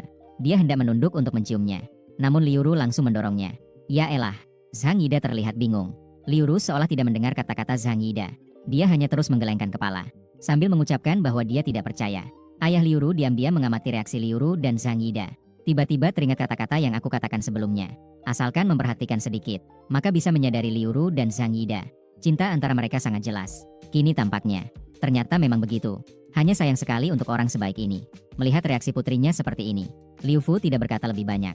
Hanya membalikan halaman perjanjian perceraian yang sudah ditandatangani. Sudah semua ditandatangani. Dia membesarkan Zhang Zhong untuknya. Bagaimana dia masih bisa terhubung denganmu? Apa kamu? Liu Ru tertegun melihat perjanjian perceraian yang tertulis namanya. Dan surat perjanjian perceraian dengan nama kami berdua. Setelah lama, dia mengambilnya dengan tangan bergetar. Jari telunjuknya menyentuh nama mereka berdua. Namun tidak bisa menghapus kedua nama ini. Bagaimana bisa? Liu Ru selalu berhati-hati. Tidak pernah mudah menandatangani dokumen. Bagaimana bisa dia menandatangani perjanjian perceraian ini? Pikirannya melayang jauh. Dia samar-samar teringat malam pernikahan mereka. Ada suara yang berbisik lembut di telinganya. Mengatakan bahwa selama dia menandatangani, pihak lain tidak akan pergi untuk bertemu orang-orang baru. Saat itu kesadarannya terpengaruh oleh alkohol. Penuh pikiran agar Zhang Yida tidak pergi untuk kencan buta. Jadi, dia menandatangani. Sekarang dia baru mengerti. Itu adalah aku yang membujuknya untuk menandatangani perjanjian perceraian. Suara robekan. Kertas yang hancur berterbangan di udara. Liu Ruye melihat ayah Liu Ru. Berkata-kata demi kata. Perjanjian perceraian ini ditandatangani tanpa sepengetahuanku. Aku tidak mengakui. Mungkin dia sudah memperkirakan bahwa Liu Ru akan bereaksi seperti ini. Ayah Liu Ru langsung mengeluarkan akta cerai yang baru saja diterbitkan. Tidak peduli apakah kamu mengakui atau tidak. Kamu dan dia sudah bercerai. Ini yang kutemukan di mobilmu. Sudah larut malam. Kamu bahkan tidak melihatnya. Buku berstempel Departemen Sipil itu seperti pedang tajam. Menusuk Liu Ruye dengan tajam. Dia ingin menghindari akta perceraian ini. Kakinya justru lemas. Hampir terjatuh. Dia memegang pagar. Memaksa dirinya untuk berdiri tegak. Dia harus mencari aku. Harus segera bertemu dengan aku. Satu-satunya pikiran di kepalanya. Dia tidak ingin bercerai denganku. Tidak boleh sama sekali. Dia berlari turun gunung tanpa mempedulikan apapun. Langit perlahan-lahan mulai cerah. Sinar matahari yang hangat menyinari. Namun dunia Liu Ru sudah terbalik. Pada hari ketika dia mengetahui aku pergi. Setelah beberapa hari, Liu Ru akhirnya menghubungi aku lagi. Kaca depan mobil menghalangi sebagian besar pandangannya. Namun dia masih bisa melihat matahari di ujung langit perlahan-lahan tertutup awan. Langit perlahan-lahan memerah menjadi hitam. Dan hati Liu Ruing, sama seperti langit itu, perlahan-lahan terasa berat. Aku tidak menjawab teleponnya. Tidak ada satupun panggilan. Liu Ru menarik napas dalam-dalam. Dia kemudian menelepon ayah dan ibuku. Namun hasilnya tetap tidak ada yang mengangkat. Tangan Liu Ru yang diletakkan di kemudi perlahan-lahan mengepal. Dia mulai menelepon satu persatu teman-temanku. Kenalan. Bahkan guru lamaku. Telepon teman sekelas. Namun, tidak ada satupun yang bisa memberitahunya aku sebenarnya pergi kemana. Hari kedua setelah dia tahu aku pergi, Liu Ru kembali ke rumah pernikahan kami. Membuka ruang kerjaku yang biasa aku gunakan. Berharap bisa menemukan beberapa petunjuk. Akhirnya, setelah mencari di setiap sudut ruang kerja, dia menemukan botol harapan yang aku tulis sejak lama. Di dalam botol hanya ada satu bintang kecil yang baik buka. Menemukan bahwa itu adalah harapan yang pernah aku tulis. Berharap suatu hari, aku bisa pergi ke Selandia Baru bersama orang yang aku sukai. Hari ketiga setelah dia tahu aku pergi, Liu Ru naik pesawat menuju Selandia Baru. Namun dia mencari di seluruh Selandia Baru. Tidak menemukan jejakku. Dia yang tidak mau menyerah udah keliling Eropa lagi. Namun tetap tidak menemukan jejakku. Saat dia bersiap naik pesawat menuju Amerika, ayah Liu Ru menelepon dan memaksanya untuk kembali. Apa sebenarnya yang kau pikirkan? Ayah Liu Ru melihat putrinya yang penuh keriput di depan mata. Putrinya yang mata merah penuh dengan urat. Menghela napas panjang. Kau dulu menyalahkanku karena memaksamu berpisah dengan Zhang Yida. Lalu kau menikah dengan Ye Ping An yang tidak kau cintai. Kini semuanya kembali ke jalurnya. Ping An bercerai darimu dan pergi ke luar negeri. Aku dan Bibi Hi juga tidak lagi menentang hubunganmu dengan Zhang Yida. Sekarang kau ribut tentang apa lagi? Jangan bilang padaku bahwa kau masih menyukainya setelah Ping An pergi. Liu Ru merasa pusing dan bingung. Saya hanya mendengar kalimat terakhir dari ayah Liu. Aku suka Ye Ping An. Bagaimana? Mungkin Liu Ruoin meskipun tumbuh bersama saya sebagai teman masa kecil, tapi hatinya selalu tertuju pada Zhang Yida. Seandainya saja urusannya dengan Zhang Yida tidak terungkap, dia nggak bakal punya masa depan sama aku. Jadi meskipun dia menikah dengan saya, dia juga tidak pernah memiliki perasaan untuk saya. Masih sama seperti sebelum menikah. Berkali-kali dia meninggalkan saya untuk mencari Zhang Yida. Dulu ada teman yang tidak bisa menahan diri. Bertanya padanya apakah dia tidak takut saya marah dengan cara ini? Marah. Dia bahkan tidak membuat masalah dengan saya karena pernikahan. Itu sudah cukup. Saya tidak punya hak untuk marah. Kemudian saya mengadu kepada ayah Liu, yang membuat Zhang Yida mengancam bunuh diri. Dia sekali lagi marah pada saya. Saat itu juga ada teman yang menelepon untuk menasihatinya. Bagaimanapun juga, mereka adalah suami istri. Jika dia membuat saya marah, apa yang harus saya lakukan jika saya pergi? Namun Liu Ruoin sama sekali tidak peduli. Merasa aku sangat mencintainya. Pasti tidak akan pergi. Liu Ruoin selalu begitu percaya diri. Hingga akta perceraian diserahkan oleh ayah Liu kepadanya. Hingga dia mencariku begitu lama dan tidak menemukan jejakku. Hingga beberapa hari ini dia memotong. Mimpi selalu tentangku. Hingga ayah Liu menyadarkannya. Liu Ruoin menunduk melihat layar ponselnya. Di situ ada satu-satunya foto pernikahan kami berdua. Juga saat dia masuk ke ruang kerjaku. Melihat foto yang telah aku bersihkan berulang kali. Entah bagaimana, dia menjadikan foto ini sebagai layar ponselnya. Saat ini, melihat mata senyumku yang melengkung di foto, Jawaban yang selalu diabaikan dalam hatinya perlahan muncul. Dia pasti menyukai Ye Ping'an, kan? Ayah Liu melihat Liu Ruoyin dalam keadaan seperti ini, menertawakan. Bagaimana dengan Zhang Yida? Apa kamu tidak menyukainya? Aku. Jawaban yang bisa aku berikan dengan cepat setiap kali ditanya di masa lalu. Saat ini, Liu Ruoyin tidak bisa mengucapkannya. Karena Zhang Yida muncul lebih dulu dalam hidupnya dibandingkan saya. Jadi, Liu Ruoyin sangat memperhatikan Zhang Yida. Seiring berjalannya waktu, perhatian ini berubah menjadi rasa memiliki yang aneh. Ketika Zhang Yida berkencan atau bertemu dengan wanita lain, Liu Ruoyin akan merasa tidak nyaman tanpa alasan. Seolah-olah harta yang dia simpan dicuri oleh orang lain. Jadi, dia berulang kali merebut Zhang Yida. Kembali. Dia mengira ini adalah cinta. Sampai dia bertemu dengan saya. Sampai saya tiba-tiba bercerai dan pergi ke luar negeri. Ketika dia tidak bisa menemukan saya lagi, Liu Ruoyin baru menyadari apa itu cinta sejati. Cinta adalah ketika dia akan mencariku dengan gila-gilaan di seluruh tempat. Cinta adalah ketika setelah saya pergi, dadanya seolah-olah menjadi sebuah kekosongan. Kosong. Bahkan dia mulai berhayal. Selalu merasa bahwa jika dia berbalik, dia akan melihat saya mendekatinya. Dia menyukaiku. Rindu yang menyakitkan. Sepertinya aku sudah tahu siapa orang yang benar-benar aku suka. Suara Liu Ruoyin terdengar sangat berat. Mengenai Zhang Yida. Dia hanyalah saudaraku. Dentang. Pintu ruang kerja dibuka oleh Zhang Yida yang sudah mendengarkan dari luar. Secara tiba-tiba, Zhang Yida dengan mata merah tertawa sinis keluar dari ruangan. Adik laki-laki. Dia sama sekali tidak bisa percaya. Dua kata ini akan keluar dari mulut wanita yang sudah dicintainya begitu lama. Selama bertahun-tahun. Dulu, Liu Ruoyin sangat mencintainya. Bahkan jika semua orang mengingatkan mereka bahwa mereka adalah saudara, dia akan terus-menerus mengoreksi. Mengatakan bahwa mereka hanyalah sepasang kekasih yang tidak bisa bersama. Dia bahkan berkata padanya, selain status resmi, aku bisa memberimu segalanya. Liu Ruoyin mengucapkan kata-kata ini dengan sangat serius. Jadi Zhang Yida memberikan seluruh hatinya. Dan semua cintanya padanya. Sekarang, dia malah dengan sukarela mengatakan bahwa dia hanya menganggapnya sebagai saudara. Hahaha. Zhang Yida tertawa sampai hampir menangis. Adik, siapa kakak yang akan diam-diam mencium adiknya? Siapa kakak yang akan menggagalkan perjodohan adiknya? Siapa kakak yang akan tidur di satu ranjang dengan adiknya? Ibu Liu yang mengikuti dari belakang melihat putranya yang begitu gila. Dia ketakutan dan segera menariknya. Namun, ayah Liu berdiri lebih dulu, membawa ibu Liu pergi. Masalah rumit harus diselesaikan sendiri. Dentang. Pintu ruang kerja tertutup rapat. Di ruangan kosong, Zhang Yida melihat Liu Ruoyin yang diam dengan air mata mengalir di wajahnya. Dia hanya merasa hatinya hampir sakit. Dia tidak bisa tidak meragukan. Tahun-tahun ini yang dihabiskan untuk Liu Ruoyin. Apakah masa mudanya sia-sia? Dia tahu. Dengan hubungan mereka. Dalam hidup ini, mereka tidak mungkin bisa bersama secara terbuka. Tapi tidak apa-apa dia tahan banting. Selama Liu Ruoyin mencintainya. Cukup mencintainya seorang saja. Jadi dia rela dia menggagalkan perjodohannya berkali-kali. Bersedia dia membawa dirinya dari pria lain berulang kali. Juga senang dia ninggalin suami barunya dan sepenuh hati nemenin gue. Dia kira mereka bakal terus kayak gini. Hingga tiba-tiba berita perceraian dan kepergianku ke luar negeri datang. Dia sangat senang. Mengira bahwa mulai saat itu dia bisa bersama Liu Ruoyin selamanya. Tapi dia tidak pernah membayangkan Liu Ruoyin akan menganggapnya sebagai adik. Dan malah jatuh cinta padaku. Tidak bisa. Sama sekali tidak boleh. Liu Ruoyin hanya bisa menjadi miliknya. Hari itu, bagaimana Liu Ruoyin dan Zhang Yida menyelesaikan masalah di antara mereka. Ayah Liu tidak tahu. Hanya pada malam itu, dia tiba-tiba mendengar suara. Suara teriakan marah dan jeritan wanita dari kamar Liu Ruoyin. Ketika dia dan ibu Liu tiba dengan terburu-buru, mereka melihat ada dua orang telanjang bulat di dalam kamar. Satu duduk di atas tempat tidur. Satu lagi terjatuh di lantai dengan tubuh tertutup pakaian compang-camping. Menunduk dan menangis. Keesokan harinya, Putri Liu akan menikah dengan saudara tiri ayahnya. Masalah saudara tiri ibunya menyebar ke seluruh kota. Pernikahan antara ayah dan putrinya dengan sepasang ibu dan anak juga menjadi lelucon di seluruh kalangan. Di dalam ruang kerja, Liu Ruoyin menghancurkan semua barang di ruangan. Wajahnya sangat muram. Anda tahu bahwa Zhang Yida gagal meracuni saya. Mengapa saya masih harus menikah dengannya?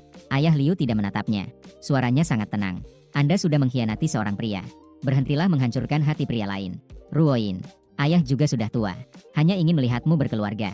Kata-kata ayah Liu tidak membuat Liu Ruoyin sedikit pun tergerak. Dia menatap ayahnya cukup lama. Lalu pergi dengan membanting pintu. Suami yang saya pilih hanya Ye Ping'an seorang. Lelucon keluarga Liu sampai ke keluarga Ye di seberang lautan. Mendengar kabar bahwa Liu Ruoyin dan Zhang Yida akan menikah. Orang tuaku sangat terkejut. Butuh waktu lama untuk mencerna. Ibu saya baru saja bereaksi. Jadi, ketika itu Ping'an, kau bilang dia punya seseorang di hatinya. Itu Zhang Yida. Aku sudah tahu sejak lama tentang hubungan Liu Ruoyin dan Zhang Yida. Hanya mengangguk dengan tenang. Dentang. Ayahku marah dan memukul meja dengan keras. Bagus, kau Liu keluarga. Aku bilang, mengapa keluarga Liu begitu terburu-buru datang ke sini tahun itu? Ternyata, mereka mau pakai anak kami buat nutupin aib keluarga mereka. Wajah ibuku juga menjadi suram. Terus-menerus tersenyum sinis. Keluarga Liu benar-benar pandai menghitung. Tidak peduli apakah pemisahan berhasil atau tidak. Semua kemarahan akan dilampiaskan pada Ping An. Mereka malah santai. Anakku justru menjadi orang yang terkutuk sepanjang masa. Aku juga berpikir seperti itu. Bukankah begitu? Jelas-jelas keluarga Liu memaksa Liu Ruoyin untuk menikahiku. Liu Ruoyin justru menyalahkan semua kesalahan dan kebencian pada diriku yang tidak bersalah ini, yang kemudian membuatku begitu putus asa. Untungnya, dalam hidup ini aku berhasil memutuskan hubungan buruk dengan Liu Ruoyin tepat waktu. Mulai sekarang, keluarga Liu juga baik. Liu Ruoyin juga sudah tidak ada hubungannya dengan saya. Semuanya sudah sepenuhnya tidak ada hubungannya dengan saya. Ayah dan ibu saya di samping semakin marah memikirkannya. Mereka segera ingin membeli tiket pesawat pulang untuk menuntut Liu Ruoyin. Saya segera menghentikan kedua orang tua itu. Setelah banyak meyakinkan, barulah mereka mengurungkan niat itu. Setelah ayah dan ibu saya akhirnya mereda, pengurus rumah tiba-tiba masuk dari luar. Dengan wajah bingung melihat mereka. Tuan, Nyonya, Nona. Di luar pintu, ada seseorang yang datang. Mengatakan bahwa dia adalah istri Nona. Pengurus rumah baru yang dipekerjakan oleh keluarga Ye setelah tiba di Inggris. Tidak mengenal Liu Ruoyin. Tapi dia tahu bahwa Nona masih lajang. Tidak segera membiarkan Liu Ruoyin masuk. Melainkan membiarkannya menunggu di luar. Dia sendiri masuk untuk melaporkan. Begitu mendengar Liu Ruoyin datang, ayah saya tiba-tiba melemparkan cangkir teh yang dipegangnya ke tanah. Memanggilnya. Pengurus rumah tidak berani bertindak sembarangan. Dia melihat bahwa orang itu berpakaian luar biasa. Mengetahui bahwa latar belakang orang itu tidak biasa. Jika sampai tersinggung, akibatnya tidak bisa dibayangkan. Melihat pengurus rumah dengan wajah bingung, saya mulai berbicara. Katakan padanya, saya tidak ingin bertemu. Dengan cepat, pengurus rumah kembali. Tuan muda, dia bilang tidak akan pergi jika tidak bertemu denganmu. Saya berpikir sejenak, mengikuti pengurus rumah menuju pintu keluar. Ping An, ibu saya tiba-tiba memanggil saya. Aku tahu apa yang dikhawatirkan ibuku. Lalu saya tersenyum kepada ibu. Tidak apa-apa, Bu. Saya sudah tahu. Sebuah pintu besar yang berat memisahkan saya dan Liu Ruoyin. Saya sudah tahu saat pergi. Dengan kemampuan keluarga Liu, Liu Ruoyin menemukan saya hanyalah masalah waktu. Jika saya tidak salah ingat, hari ini seharusnya adalah hari pernikahan Liu Ruoyin dan Zhang Yida. Dia tidak menjadi pengantin di dalam negeri. Berlari ke sini, ingin mengingat kembali dengan saya, mantan suaminya. Jelas Liu Ruoyin tidak berpikir demikian. Melihat saya mendekat langkah demi langkah, matanya yang awalnya suram perlahan-lahan menjadi cerah. Ping An, jika tidak ada pintu di tengah, Liu Ruoyin mungkin sudah berlari dan memeluk saya sejak lama. Dibandingkan dengan kegembiraan Liu Ruoyin, saya sangat tenang. Tatapan saya padanya tidak menunjukkan sedikit pun gelombang. Kenapa kamu datang? Dulu, ketika saya berada di samping Liu Ruoyin, suara saya selalu lembut dan sabar. Sekarang, saya justru tenang dan terasing. Liu Ruoyin agak tidak terbiasa dengan nada suara saya yang seperti ini. Setelah beberapa saat, dia berkata dengan suara serak, saya datang untuk menjemputmu pulang. Mungkin dia menyadari bahwa kata-katanya agak aneh. Dia menambahkan, perceraian kita. Saya tidak setuju. Kamu tetap suami aku. Loh, suami. Saya merasa ini agak lucu. Kita sudah menikah begitu lama. Dia tidak pernah menganggap saya sebagai suami. Sekarang saya tidak mencintainya lagi. Sekarang dia malah ingat bahwa saya suaminya. Liu Ruoyin, saya tidak perlu persetujuanmu untuk bercerai. Apalagi, bukankah kamu masih punya Zhang Yida? Mendengar kata-kata itu, ada sedikit kepanikan di mata Liu Ruoyin. Saya tidak akan bersama Zhang Yida. Dia hanya saudaraku. Ping An, di hatiku hanya ada kamu. Aku tertawa mendengar kata-katanya. Mengatakan setiap kata. Liu Ruoyin, di dalam hatimu ada seseorang. Tapi orang itu pasti bukan aku. Jika saat itu kamu atau keluarga Liu lebih awal mengatakan padaku bahwa kamu menyukai Zhang Yida, aku pasti tidak akan menikahimu. Dengan begitu aku juga tidak akan terluka oleh sikapnya yang menjauh. Dan terluka parah karena penolakan. Hal-hal di masa lalu, anggap saja tidak pernah terjadi. Jangan lagi mencariku di masa depan. Aku tidak akan menoleh lagi untukmu. Aku mengatakannya dengan tegas. Lalu tanpa ragu berbalik, menghilang dari pandangan Liu Ruoyin. Liu Ruoyin masih terbenam dalam kata-kataku. Sangat terkejut. Dia tidak pernah berpikir saya tidak ingin menikahinya. Padahal sebelumnya aku sangat menyukainya. Ketika mendengar perjanjian antara dua keluarga, keceriaan di matanya hampir meluap. Kenapa? Padahal dia juga sudah menjelaskan hubungannya padaku. Hubungannya dengan Zhang Yida. Kenapa aku tidak bisa memberinya satu kesempatan? Tangan Liu Ruoyin perlahan mengepal. Kuku menancap ke telapak tangan. Rasa sakitnya menyebar ke seluruh tubuh. Namun dia sama sekali tidak menyadarinya. Hanya berdiri di tempat seperti patung. Hingga hujan deras turun dengan lebat, menyelimutinya. Dia tetap tidak bergerak. Seperti, kita kembali, tidak ada yang lebih baik. Entah sudah berapa lama. Suara pria lembut terdengar di samping Liu Ruoyin. Dia tertegun dan berbalik. Dan melihat Zhang Yida di sampingnya memegang payung untuknya. Melihat Liu Ruoyin yang matanya kosong. Zhang Yida hanya merasa tenggorokannya tercekik seperti ada yang menyumbat. Tidak bisa ditelan maupun dikeluarkan. Hari ini seharusnya menjadi hari terbahagia dalam hidupnya. Mulai sekarang, dia tidak lagi menjadi adik Liu Ruoyin. Melainkan menjadi Tuan Liu yang bisa berdiri di sampingnya dengan bangga. Namun, pengantinnya melarikan diri. Dia terbang semalaman dengan pesawat pribadi ke Inggris. Namun, dia melihatnya berdiri terpaku di depan pintu rumah Ye. Apa? Jelas-jelas aku sudah tidak mencintainya. Kenapa dia masih begitu terobsesi? Tidakkah kamu bisa menoleh dan melihatku? Saat ini, Zhang Yide sudah tidak lagi merasa bangga seperti sebelumnya. Hanya tersisa kerendahan hati yang tak ada habisnya. Dia berpikir, meskipun Liu Ruoyin sekarang tidak menyukainya, lalu, mereka setelah semua memiliki persahabatan selama bertahun-tahun. Masa depan masih memiliki waktu yang begitu lama. Dia pasti akan menyukainya. Namun, Liu Ruoyin tidak akan memberinya jawaban yang memuaskan. Zhang Yide, apa yang terjadi di antara kita hanyalah sebuah kesalahan. Memaksakan tidak akan menghasilkan hasil yang baik. Zhang Yide sama sekali tidak mau mendengarkan. Dia tiba-tiba memukul payungnya ke arah Liu, sambil menangis dan berteriak. Lalu bagaimana denganmu? Dia sudah tidak mencintaimu. Kenapa kamu masih memaksanya untuk menoleh kembali? Liu Ye, kamu hanya bisa bersamaku. Liu Ruoyin tidak bereaksi sama sekali. Bahkan tidak meliriknya sekalipun. Dia mengangkat kakinya dan berjalan menuju tirai hujan. Liu Ruoyin. Tidak peduli seberapa keras Zhang Yide memanggil namanya dengan penuh rasa sakit. Dia tidak pernah berhenti sejenak. Zhang Yide mulai bergetar hebat. Dia mencengkeram telapak tangannya. Mengambil napas 3 kali. Panjang-panjang. Dia menoleh dan menatap villa itu dalam-dalam. Kemudian dia juga menghilang di balik tirai hujan. Saya merasa sudah mengatakannya dengan cukup jelas dan tegas. Namun, keesokan harinya di pesta, saya bertemu lagi dengan Liu Ruoyin dan Zhang Yide yang selalu mengikutinya dengan waspada. Zhang Yide yang waspada terhadap pria lain yang mendekat. Saya sebenarnya ingin berpura-pura tidak melihat dan berbalik. Dia akan berjalan menuju salah satu penguasa. Namun, sebuah tangan panjang tiba-tiba menghalangi di depan saya. Ping An, suara pria yang dalam dan serak terdengar. Namun, pandangan saya jatuh pada wajah Zhang Yide. Ekspresi di wajah Zhang Yide sangat beragam. Cemburu, waspada, galau. Segala sesuatu ada. Dalam keadaan bingung, saya seolah melihat diri saya yang lama sekali. Dulu, saya juga seperti Zhang Yide sekarang. Waspada terhadap setiap pria yang mendekati Liu Ruoyin. Hasilnya hanya mengabaikan Zhang Yide. Aku menarik kembali pandanganku. Melihat kembali Liu Ruoyin. Itu milik Liu. Mohon beri jalan. Nada yang dingin membuat wajah Liu Ruoyin sekejap menunjukkan rasa sakit. Ping An, apakah kita harus begitu asing? Jarak. Sudut bibirku melengkung dengan senyuman dingin. Jika aku memanggilmu Nona, itu sudah dianggap asing. Lalu bagaimana dengan sikapmu terhadapku setelah menikah? Apalagi, kita sekarang berada dalam status mantan suami dan mantan istri. Kamu juga memiliki pasanganmu sendiri. Menjaga jarak dasar bukankah seharusnya? Aku malas untuk terus terlibat dengan Liu Ruoyin di sini. Aku langsung menepis tangannya, mengangkat kaki dan berjalan menjauh. Ping An, Liu Ruoyin secara naluriah ingin mengikutinya. Tapi bagaimana Zhang Yide bisa memberinya kesempatan itu? Dia memegang tangan Liu Ruoyin. Matanya penuh dengan permohonan kayak gitu ya? Akulah suamimu. Kata-kata yang menyedihkan membuat Liu Ruoyin tanpa sadar mengernyitkan dahi. Dia menatap Zhang Yide yang tampak ingin menangis dengan dingin. Dia ngerasa Zhang Yide nangis itu nyebelin banget. Saya tidak akan menangis. Meskipun dia pernah mengirimku pergi demi Zhang Yide. Saya bisa dengan cepat mengatur emosiku. Tidak akan seperti Zhang Yide di depanku ini. Semakin dia mengabaikannya, dia semakin menangis dengan keras. Suara keduanya segera menarik perhatian sekelompok orang yang ingin menonton. Kisah saudara tiri Liu yang menikah. Lelucon ini sudah lama terdengar sampai ke luar negeri. Lagi pula, semua orang memiliki pendidikan. Tidak ada yang membicarakannya di depan mereka. Hanya saja tatapan penuh ejekan itu membuat Liu Ruoyin merasa tidak nyaman. Sebagai pewaris masa depan keluarga Liu, dia selalu menjadi pusat perhatian di pesta. Tapi ini adalah pertama kalinya dia dipandang dengan tatapan yang aneh seperti ini. Dia menarik napas dalam-dalam. Dengan kuat, dia menarik tangan Zhang Yide dari lengannya. Zhang Yide, saya mengingatkanmu sekali lagi. Kita tidak menikah. Kamu bukan suamiku. Kita tidak akan memiliki kemungkinan. Liu Ruoyin melemparkan kalimat ini, lalu pergi tanpa menoleh ke belakang menuju aula lain. Tinggallah Zhang Yide yang tertegun di tempatnya. Melihat bayangannya menghilang, rasa tertekan di matanya perlahan berubah menjadi kebencian dan ketidakpuasan. Kuku mencabik telapak tangannya. Darah menetes dari celah tangannya ke tanah. Ping An, dari jauh. Saya sedang asyik berbincang dengan seorang nyonya. Tiba-tiba suara marah datang dari belakang. Saya secara naluriah menoleh dan melihat Zhang Yide dengan wajah penuh kebencian yang berlari menuju saya dengan marah. Mengangkat tangan seolah ingin menampar wajah saya. Saya cepat tanggap menahan tamparan Zhang Yide dan dengan cepat menyiramkan anggur merah ke wajahnya.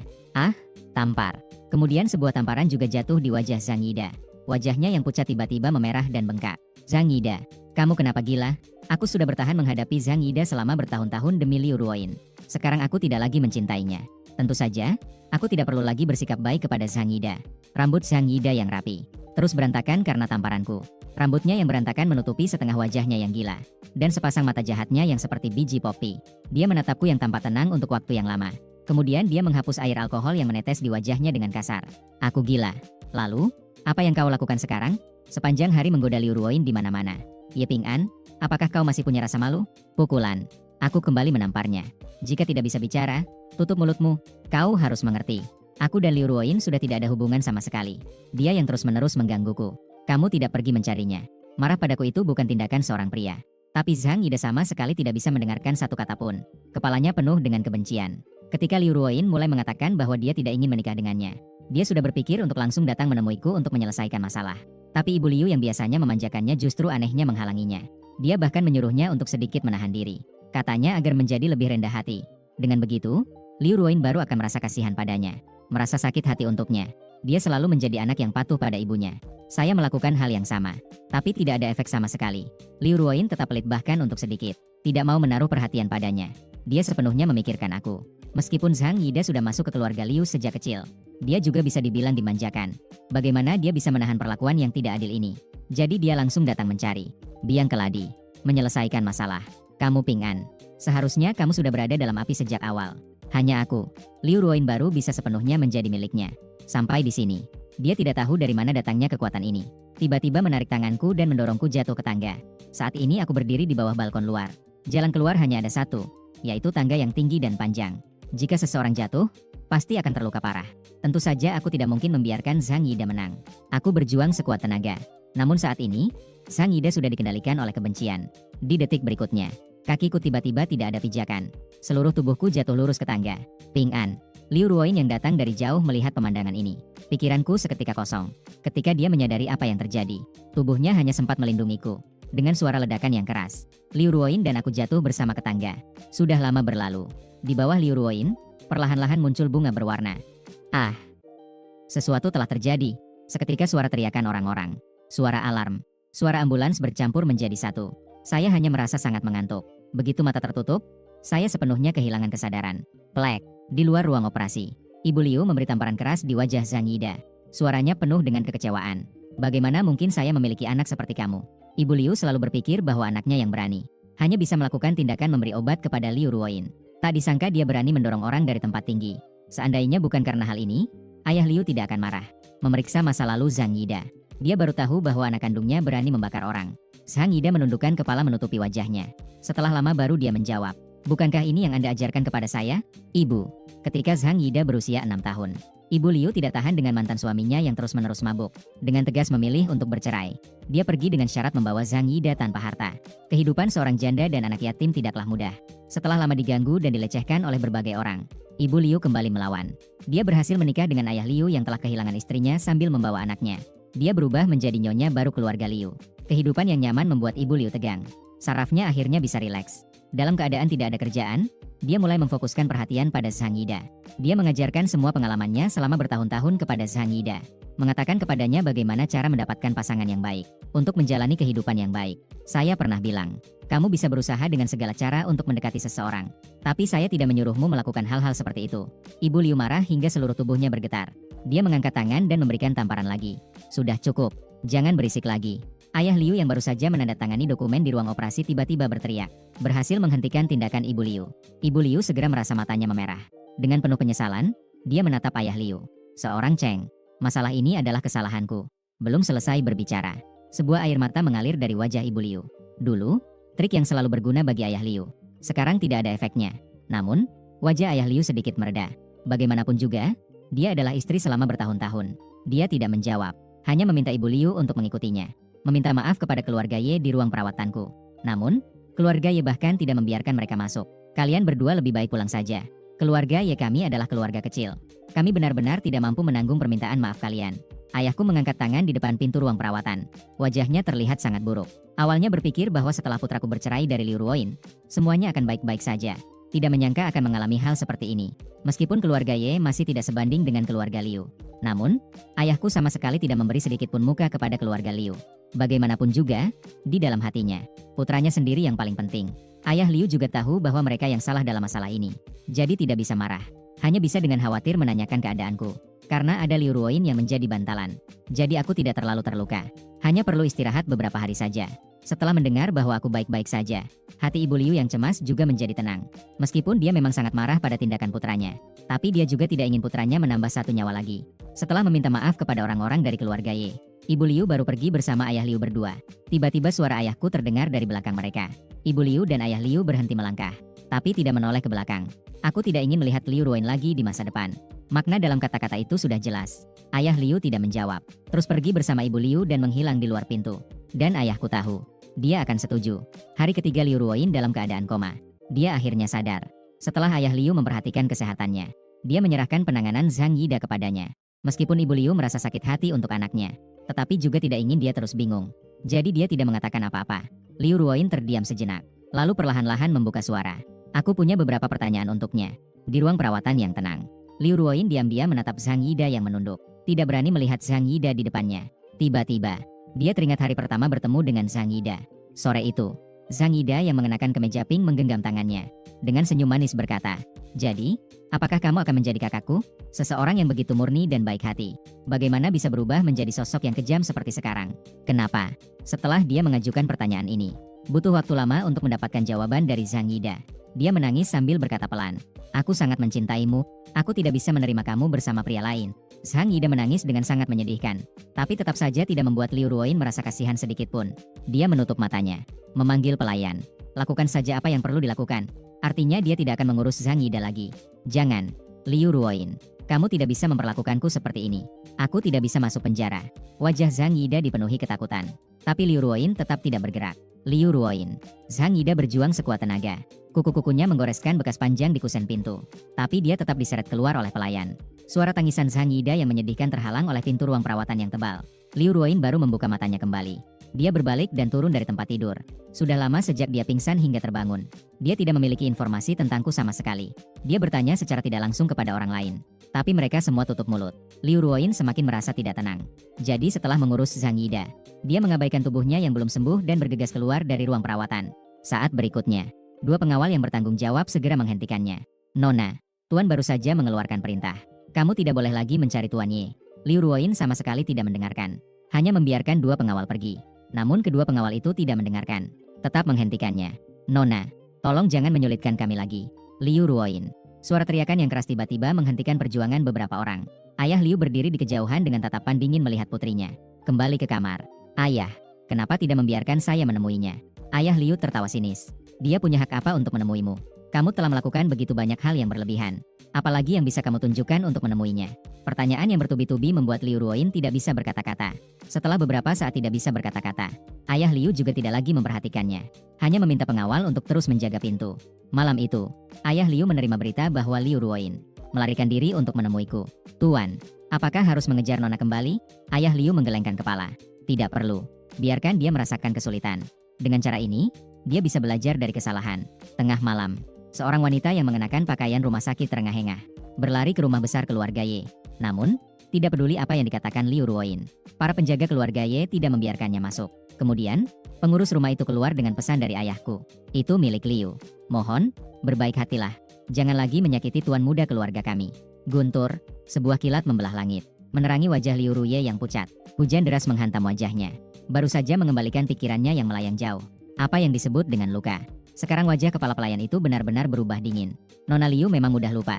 Apakah kamu lupa tentang menyembunyikan perasaan terhadap adik tiri yang berbeda ayah? Dan menikah dengan tuan muda keluarga kami? Lupa deh. Habis nikah malah berkali-kali cuekin tuan muda demi si Zhang Yida. Lupa tentang berulang kali mengganggu tuan muda kami?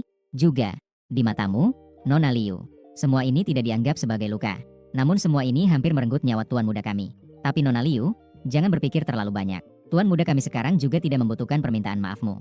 Guntur, sekali lagi suara petir yang besar menggema di telinga Liu Ru seperti dengungan. Dia menggenggam tangannya dengan erat, berusaha menekan seluruh tubuhnya yang bergetar.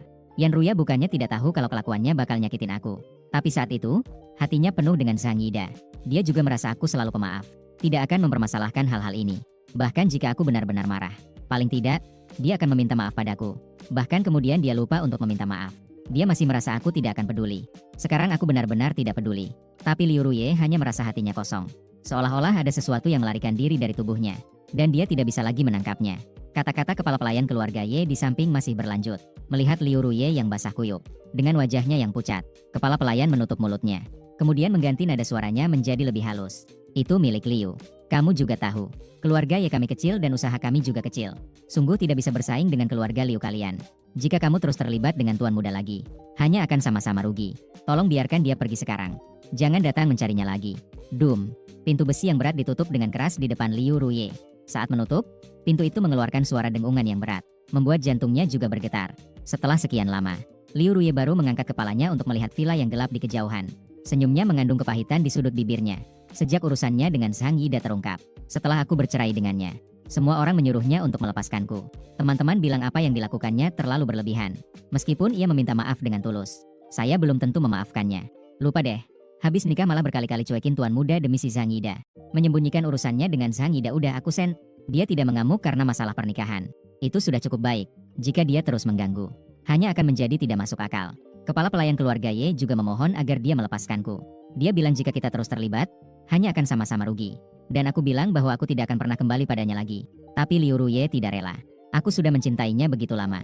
Dia baru menyadari cintanya padaku. Cinta yang seharusnya saling mencintai ini telah dia hancurkan tanpa disadarinya. Belum sempat memperbaiki, sudah dijatuhi hukuman. Hukuman. Liu Ru bergerak sedikit, ingin membuka kembali pintu besar keluarga Ye yang tertutup. Tapi dia baru saja mengangkat tangannya. Tiba-tiba seluruh tubuhnya lemas. Matanya gelap dan dia tidak tahu apa-apa lagi. Liu Ru sakit. Dia terus memanggil namaku. Lagi pula, dia adalah darah daging yang telah aku besarkan selama lebih dari 20 tahun. Liu Fu meskipun menyalahkannya, saat ini, hatinya juga melunak. Dia tidak punya muka untuk memintaku datang ke rumah sakit melihat Liu Ruye. Dia hanya meminta seseorang untuk memberiku telepon. Memohon agar aku menemani Liu Ru berbicara. Karena teleponnya di loudspeaker. Selain aku, ayah dan ibuku juga mendengar isi telepon dengan jelas. Begitu mendengar permohonan Liu Fu, ayahku dan ibuku sangat marah sampai ingin merebut telepon dari M. Mereka telah mencintai dengan sepenuh hati selama lebih dari 20 tahun.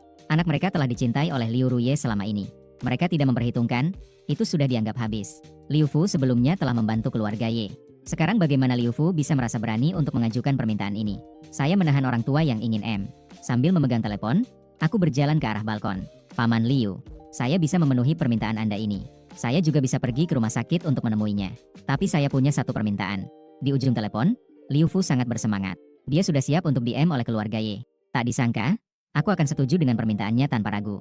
Baiklah, baiklah. Asalkan kamu bisa datang ke rumah sakit untuk melihat Ruye. Saya akan menyetujui apapun yang Anda minta. Aku melihat matahari terbenam perlahan di kejauhan. Saya harap, ke depannya, Liu Ruye tidak lagi muncul dalam hidupku. Kita benar-benar sudah saling menghapus. Liu Fu terdiam sejenak. Akhirnya ia setuju juga. Aku menutup telepon. Setelah merapikan diri, aku pergi ke rumah sakit. Setelah beberapa hari dirawat, Liu Ruye akhirnya demam tinggi dan terbangun dari koma. Karena kesadarannya belum sepenuhnya pulih. Jadi ketika melihatku di sampingnya, ia hanya merasa seperti sedang bermimpi. Itulah sebabnya ia hanya bisa tersenyum pahit. Sekali lagi, itu bukan mimpi. Suara laki-laki W terdengar di telinganya. Liu Ruye tiba-tiba membuka matanya lebar-lebar. Dengan bersemangat ia ingin bangkit untuk memelukku. Namun Liu Ruye yang sudah lama sakit tidak punya banyak tenaga. Ia baru saja duduk tiba-tiba jatuh kembali ke tempat tidur. Selamat. Ia menatap orang di depannya dengan tatapan kosong. Seolah-olah ingin mengukir wajahku selamanya dalam ingatannya. Dibandingkan dengan kegembiraan Liu Ruye, aku justru terlihat sangat tenang. Liu Ruye, aku pikir sesuai dengan karaktermu, tidak akan terus menggangguku setelah kita bercerai. Liu Ruye secara naluriah ingin menjelaskan kembali. Tapi aku justru menggelengkan kepala padanya. Lanjutku. Lagi pula sepertinya di hatimu tidak pernah ada aku. Sebenarnya sudah sejak lama. Aku sudah tahu ada yang tidak beres antara kamu dan Zhang Yida. Tapi aku pikir kalian adalah saudara. Bagaimanapun juga, tidak mungkin kalian melakukan hal yang melanggar norma. Jadi aku menghilangkan keraguan itu. Ternyata keraguanku benar. Tapi aku masih memiliki harapan padamu. Merasa bahwa setelah kita menikah, kamu akan lebih menahan diri. Akan perlahan-lahan mengalihkan hatimu padaku. Tapi kamu tidak melakukannya. Liu Ruye, kamu tahu tidak? Aku tahu setiap kebohongan yang kamu katakan untuk Zhang Yida. Dulu aku berharap kamu mengaku secara sukarela. Kemudian aku juga malas untuk membongkarnya. Karena aku tidak mencintaimu lagi. Coba bayangkan, jika kamu ada di posisiku. Jika kamu mengalami apa yang aku alami. Apakah kamu masih bisa memaafkan dirimu sendiri? Suara saya tetap tenang dari awal hingga akhir. Seperti sedang menceritakan kisah orang miskin. Setelah saya selesai berbicara, aku juga melihat rasa bersalah di wajah Liu Ruye. Penyesalan dan banyak emosi kompleks lainnya. Liu Ruye memiliki banyak hal yang ingin dia katakan kepada saya. Namun, dia hanya mengucapkan 3 kata. Maaf, padahal saya sangat mencintainya. Dia malah meninggalkan saya. Maaf, dia jelas-jelas berbohong kepada saya. Namun, dia merasa itu wajar. Maaf, dia jelas tahu saya sedih. Tapi dia tetap tidak peduli. Maaf, dia jelas tahu saya tidak peduli. Namun, dia tetap tidak puas. Permintaan maaf Liu Ruye akhirnya datang setelah melewati 2 kehidupan saya. Akhirnya sampai di samping saya. Saya sangat ingin berpura-pura besar hati dan tersenyum kepada Liu Ruye. Lalu mengucapkan satu kalimat, tidak apa-apa. Saya sudah tidak peduli lagi. Namun, begitu saya membuka mulut, saya merasakan air mata yang pahit. Dalam tatapan panik Liu Ruye, saya mengangkat tangan dan menyentuh wajah saya. Baru sekarang saya menyadari bahwa saya telah menangis. Tapi apa yang bisa membuat saya sedih? Saya jelas-jelas sudah tidak mencintainya lagi. Saya tidak mengerti. Tapi saya juga tidak akan mencari jawaban lagi. Tak lama setelah Liu Ruye keluar dari rumah sakit, dia secara khusus mengundang saya sekali lagi. Dia bilang ingin mengucapkan selamat tinggal dengan baik. Setelah berpikir, saya tetap setuju. Saat pesawat mendarat, ketika saya melihat Liu Ruye di luar terminal, wajahnya terlihat sedikit terkejut. Liu Ruye mengenakan pakaian yang sudah lama. Pakaian yang dikenakan saat dia berkencan dengan saya, yang dipilih oleh ayahnya. Ekspresi terkejutnya membuat Liu Ruye tertawa kecil. Dia secara naluriah ingin meraih tangan saya. Tapi seketika dia teringat akan status kita sekarang. Dia pun diam-diam menarik kembali tangannya. Ayo pergi. Ketika Liu Ruye menjemput saya, dia masih mengemudikan mobil yang sama seperti dulu, yaitu Maybach itu. Hanya saja dekorasi di dalamnya berubah dari yang disukai Zhang Yida. Dari yang keren menjadi yang sederhana dan elegan yang saya suka. Bahkan lagu yang diputar di audio mobil adalah lagu favoritku. Aku tidak mengatakan apa-apa. Hanya menutup mata dan berpura-pura tidur. Liu Ruye tertegun sejenak. Kemudian dia diam-diam menaikkan suhu AC mobil. Makanan siang kami berdua memilih masakan Cina yang aku suka. Hidangan yang dipesan juga sesuai dengan seleraku. Selama makan, Liu Ruye dengan perhatian mengupas udang untukku, menyajikan sup dan memberikan tisu. Sikap perhatian itu menarik perhatian meja sebelah. Suami itu terus menatap istrinya. Lihatlah bagaimana istri orang lain melakukannya. Setelah mendengar itu, aku menoleh dan tersenyum sambil menjelaskan kepada pria itu. Dia bukan istriku. Dia adalah mantan istriku. Ekspresi pria itu seketika menjadi canggung. Kemudian dia tersenyum malu padaku. Maaf. Aku menggelengkan kepala dan melanjutkan makan hidangan di mangkukku. Sementara Liu Ruye di depanku dari awal hingga akhir. Tidak menunjukkan reaksi apapun. Setelah selesai makan malam. Sebenarnya, Liu Ruye sering membawaku menonton film sebelumnya. Hanya saja saat itu Zhang Yida masih ada. Jadi setiap kali membeli tiket film, dia selalu secara default memilih yang disukai Zhang Yida. Adapun aku tidak penting. Dan bahkan jika Zhang Yida tidak ada, Liu Ruye dan aku belum pernah menonton sebuah film sampai selesai. Karena dia akan mengabaikanku demi Zhang Yida. Atau pergi di tengah-tengah. Ini adalah kali pertama kami menonton dengan lengkap. Tonton film yang saya suka. Ketika kedua orang itu keluar dari bioskop, langit sudah tertutup tirai hitam. Dan bintang-bintang mulai bersinar. Liu Ru tiba-tiba menghentikan mobil di tengah jalan. Belum sempat aku bereaksi. Dia sudah turun dan berjalan ke kursi penumpang depan untuk membuka pintu mobilku. Ada apa? Aku bertanya dengan bingung. Namun Liu Ruye tidak menjawab. Dia hanya memberi isyarat agar aku melihat ke langit. Tiba-tiba, satu persatu, bunga ye mekar di langit. Cahaya berwarna-warni menarik perhatian para pejalan kaki untuk berhenti dan mengamati. Setelah itu, bahkan aku juga terpesona. Aku tidak bisa menahan diri untuk turun dari mobil. Lalu berjalan ke tepi sungai dan terpaku menatap bunga ye di udara. Bunga ye meskipun indah namun cepat menghilang. Bunga ye di udara membentuk inisial namaku. Setelah inisial namaku terbentuk, bunga itu pun lenyap sepenuhnya. Namun aku masih belum bisa kembali ke kenyataan. Sepertinya aku tahu apa yang ingin dilakukan Liu Ruye. Sangat lama sekali. Aku sangat menyukai berbagai benda yang berkilau. Bunga ye bahkan menjadi kesayanganku. Saat itu, Liu Ruye sangat memanjakanku. Jadi dia berjanji untuk melepaskan bunga untukku setiap tahun pada hari ulang tahunku. Namun ketika nama tokoh utama ditampilkan oleh Bunga Ye, aku baru tahu bahwa ini adalah Bunga Ye yang dia siapkan khusus untuk Zhang Yida. Aku hanyalah penonton yang meminjam cahaya. Saat itu masih kecil, tidak bisa menyimpan X. Aku akan menangis dan bertanya kepada Liu Ru mengapa. Liu Ru akan dengan menyesal berkata bahwa Zhang Yida juga menyukainya. Lain kali, dia pasti akan melepaskan pertunjukan Bunga Ye khusus untukku. Namun, saya sudah mendengar dia banyak kali sebelumnya. Namun, saya tetap tidak menunggu Ye Flower. Sekarang saya sudah bercerai darinya. Juga tidak mencintai lagi. Bunga Ye eksklusifnya baru ditunjukkan kepadaku akhir-akhir ini. Seolah-olah cinta Liu Ruye kepada saya. Dia harus menunggu sampai saya tidak membutuhkannya baru dia akan memberikannya. Malam, Liu Ru tidak mengantar saya ke hotel. Melainkan memilih untuk membawa saya kembali ke rumah pernikahan kami. Saat itu saya pergi dengan terburu-buru. Jadi banyak barang yang tidak sempat saya buang. Jadi rumah itu masih mempertahankan penampilan saat saya pergi. Seolah-olah selalu menunggu kembalinya saya sebagai tuan rumah. Setelah sekian lama, aku sudah kembali. Namun, saya kembali sebagai seorang tamu. Pelayan di villa masih orang-orang yang melayani saya sebelumnya. Melihat saya kembali, para pelayan sangat bersemangat. Tuan, kata itu berputar di mulut mereka cukup lama sebelum berubah menjadi Tuan Ye. 3 kata. Saya tersenyum dan mengangguk kepada mereka. Kemudian dengan sopan saya bertanya, "Permisi, di mana kamar saya?" Pelayan secara naluriah melihat ke arah Liu Ruye. Setelah mendapatkan anggukan darinya, barulah dia mengantarkanku naik ke atas. Kamarku bukanlah bekas kamar pernikahan aku dan Liu Ruye. Juga bukan kamar Zhang Yida, melainkan kamar baru yang dibuka. Sebuah kamar besar yang menghadap ke selatan. Dekorasi di dalam kamar juga sesuai dengan seleraku. Aku mengukur sekeliling. Saat aku bersiap untuk membuka pintu balkon dan keluar untuk menikmati angin, pintu kamar tiba-tiba diketuk seseorang. Aku membuka pintu dan melihat Liu Ruye yang sudah berganti pakaian tidur berdiri di depanku. "Ada apa?" Liu Ruye memandangku dalam-dalam selama beberapa waktu sebelum berkata, "Tidak ada apa-apa. Hanya ingin mengucapkan selamat malam padamu. Dulu ketika aku di villa, setiap kali aku tidur, aku selalu mengucapkan selamat malam padanya. Seiring waktu, itu menjadi kebiasaan Liu Ruye. Setelah aku pergi, Ucapan selamat malam Liu Ruye juga tidak ada yang membalas. Dia juga perlahan-lahan mulai mengalami insomnia. Saya tentu saja mengingatnya. Aku memandangnya dan berkata pelan, "Selamat malam." Malam ini, Liu Ruye untuk pertama kalinya tidur nyenyak. Bahkan membuat yang baik satu. Dalam mimpinya, aku tidak meninggalkannya. Bahkan kami saling mencintai.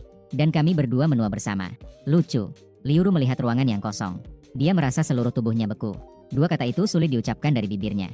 Hingga suara pria yang lembut dan akrab terdengar di belakangnya. "Kenapa kamu terdiam di sini?" Aku belum selesai berbicara. Sepasang tangan besar memelukku erat. Suaranya yang bergetar terdengar di telingaku. Untungnya, Liu Ru tahu bahwa sekarang dia dan aku. Waktu kami bersama akan semakin sedikit. Akan ada saatnya untuk memulai dari awal. Dia bisa menerima aku pergi darinya lagi. Tapi dia udah gak punya nyali lagi buat ngelihat gue ngilang diam-diam. Aku juga tidak berkata apa-apa. Hanya membiarkannya memelukku. Aku tahu dengan jelas apa yang dia takuti. Tetapi aku juga tidak akan lagi memeluknya seperti dulu. Untuk menghiburnya. Lagi pula ini adalah perpisahan yang serius. Beberapa hari setelah itu, aku dan Liu Ruye menjelajahi seluruh kota lagi. Kami pergi ke jembatan, pergi ke ujung dunia, bahkan pergi ke sekolah menengah kami. Kenangan manis yang pernah dia dan Zhang Yida tinggalkan. Jejak-jejak itu sudah sepenuhnya dihapus. Hanya tersisa kekosongan. Tapi dia udah gak punya nyali lagi buat ngelihat gue ngilang diam-diam. Tapi aku bilang tidak perlu. Lagi pula kami berdua sudah berpisah. Meninggalkan jejak-jejak ini tidak ada gunanya. Liu Ruye mengatupkan bibirnya. Namun dia tetap mengangguk setuju dengan pendapatku. Kemudian kami tiba di studio foto. Lucu juga jika dipikir-pikir. Kami sudah saling kenal selama bertahun-tahun. Bahkan tidak ada foto berdua yang diambil sendiri. Sebagian besar foto kami berdua ada. Kehadiran Zhang Yida atau orang lain. Bahkan foto di akta pernikahan kami pun diambil oleh orang lain. Tapi dia udah gak punya nyali lagi buat ngelihat gue ngilang diam-diam. Anggap saja ini sebagai titik akhir untuk masa lalu kita. Saya setuju. Namun, foto kita berdua terpisah jauh. Jarak di tengahnya seperti jurang yang dalam. Saya tidak ingin mendekat. Dia juga tidak bisa mendekat. Fotografer bahkan bercanda mengatakan kita berdua tidak terlihat seperti pasangan yang datang untuk berfoto. Justru lebih mirip pasangan yang bercerai yang datang untuk berfoto perpisahan. Liu Ruye sedikit pahit di sudut bibirnya. Bukankah kita memang pasangan yang bercerai? Malam terakhir saya di dalam negeri. Liu Ruye tiba-tiba menyerahkan kepada saya sebuah draft perjanjian perceraian yang telah diperbaiki. Saat saya menandatangani dulu, saya tidak begitu sadar. Jadi banyak klausul yang tidak ditulis dengan baik. Saya ingin melakukannya lagi. Mari kita tanda tangani perjanjian perceraian ini dengan baik. Saya menggigit bibir saya. Lalu saya mengulurkan tangan untuk menerima perjanjian perceraian ini. Memang, saya awalnya hanya ingin pergi darinya. Memberi kesempatan untuk dia dan Zhang Yida. Jadi di perjanjian perceraian itu, saya tidak meminta apa-apa. Bisa dibilang keluar tanpa membawa apa-apa. Kini, surat perjanjian perceraian baru ini ditambahkan oleh Liu Ruye dengan banyak syarat yang menguntungkan saya. Hanya dari dana saja sudah mencapai ratusan miliar. Belum lagi rumah yang dia paksa masukkan. Mobil-mobil itu. Saya sudah melihatnya sangat lama. Setelah itu baru bertanya, apakah saya harus menandatangani? Tanda tangani saja simbol merek dagang terdaftar. Jika tidak menandatangani, saya akan langsung memaksakan ini kepada kamu. Dan jika kamu menandatangani, rasa bersalah saya juga bisa sedikit berkurang. Saya memegang pena tanda tangan. Kemudian menulis nama saya di akhir perjanjian. Hari saya pergi. Cuacanya sangat baik. Setiap penumpang yang dengan keluarga di bandara tersenyum lebar. Karena mereka masih memiliki kesempatan untuk bertemu lagi. Dan hanya Liu Ruye dan saya yang tidak memiliki senyuman sedikit pun. Apakah kamu akan kembali lagi? Meskipun Liu Ruye sudah tahu jawabannya. Namun dia masih memiliki harapan. Bagaimana jika tempat ini adalah tempat saya tinggal selama lebih dari 20 tahun. Saya juga meninggalkan sesuatu di sini selain dia. Selain banyak kenangan indah. Sebagai manusia, pasti ada rasa enggan. Selalu ada kerinduan. Selalu berpikir untuk kembali melihat. Tapi aku pasti akan membuatnya kecewa. Lagi pula, tempat di mana orang tuaku berada adalah rumahku. Mendengar kata-kata itu, mata Liu Ruye yang awalnya cerah seketika menjadi redup. Tapi dia tetap tidak peduli. Lalu bagaimana dengan aku? Bolehkah aku mencarimu? Bahkan jika hanya bisa melihatku dari jauh, itu sudah cukup. Kali ini aku tidak berkata apa-apa. Hanya diam-diam menatapnya. Jawabannya jelas. Hah, Liu Ruye menunduk dan tertawa pahit. Dia seharusnya sudah tahu. Dia telah melakukan begitu banyak hal berlebihan padaku. Aku tidak membencinya adalah hasil yang baik. Bagaimana dia masih bisa berharap untuk mengunjungiku? Saat ini, pengumuman untuk penumpang yang menuju Inggris.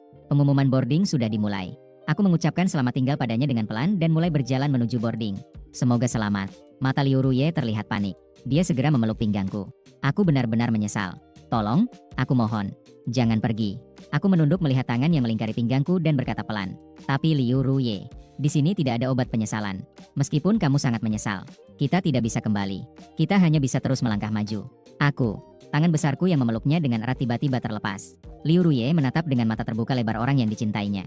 Seseorang yang pernah mencintainya perlahan-lahan menghilang di gerbang keberangkatan. Dia tidak bisa menahan diri lagi. Jantungnya yang nyeri merobek sarafnya. Tiba-tiba, dia memuntahkan sesuatu dari mulutnya. Diiringi dengan teriakan penumpang, Liu Ruye jatuh langsung ke tanah.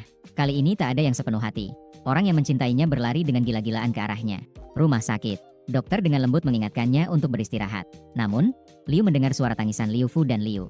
Ibu dari luar pintu mengetahui bahwa hidupnya tidak lama lagi. Tapi dia sama sekali tidak terkejut. Selama aku meninggalkannya, dia menghabiskan hari-harinya dengan minum alkohol. Kini bisa hidup sampai sekarang.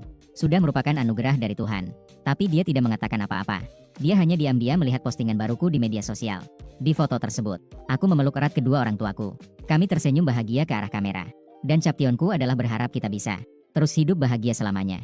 Liu Ruye tersenyum. Dia berbisik, semoga kamu selalu bahagia. Hanya saja sisa hidupku tidak lagi ada dirinya.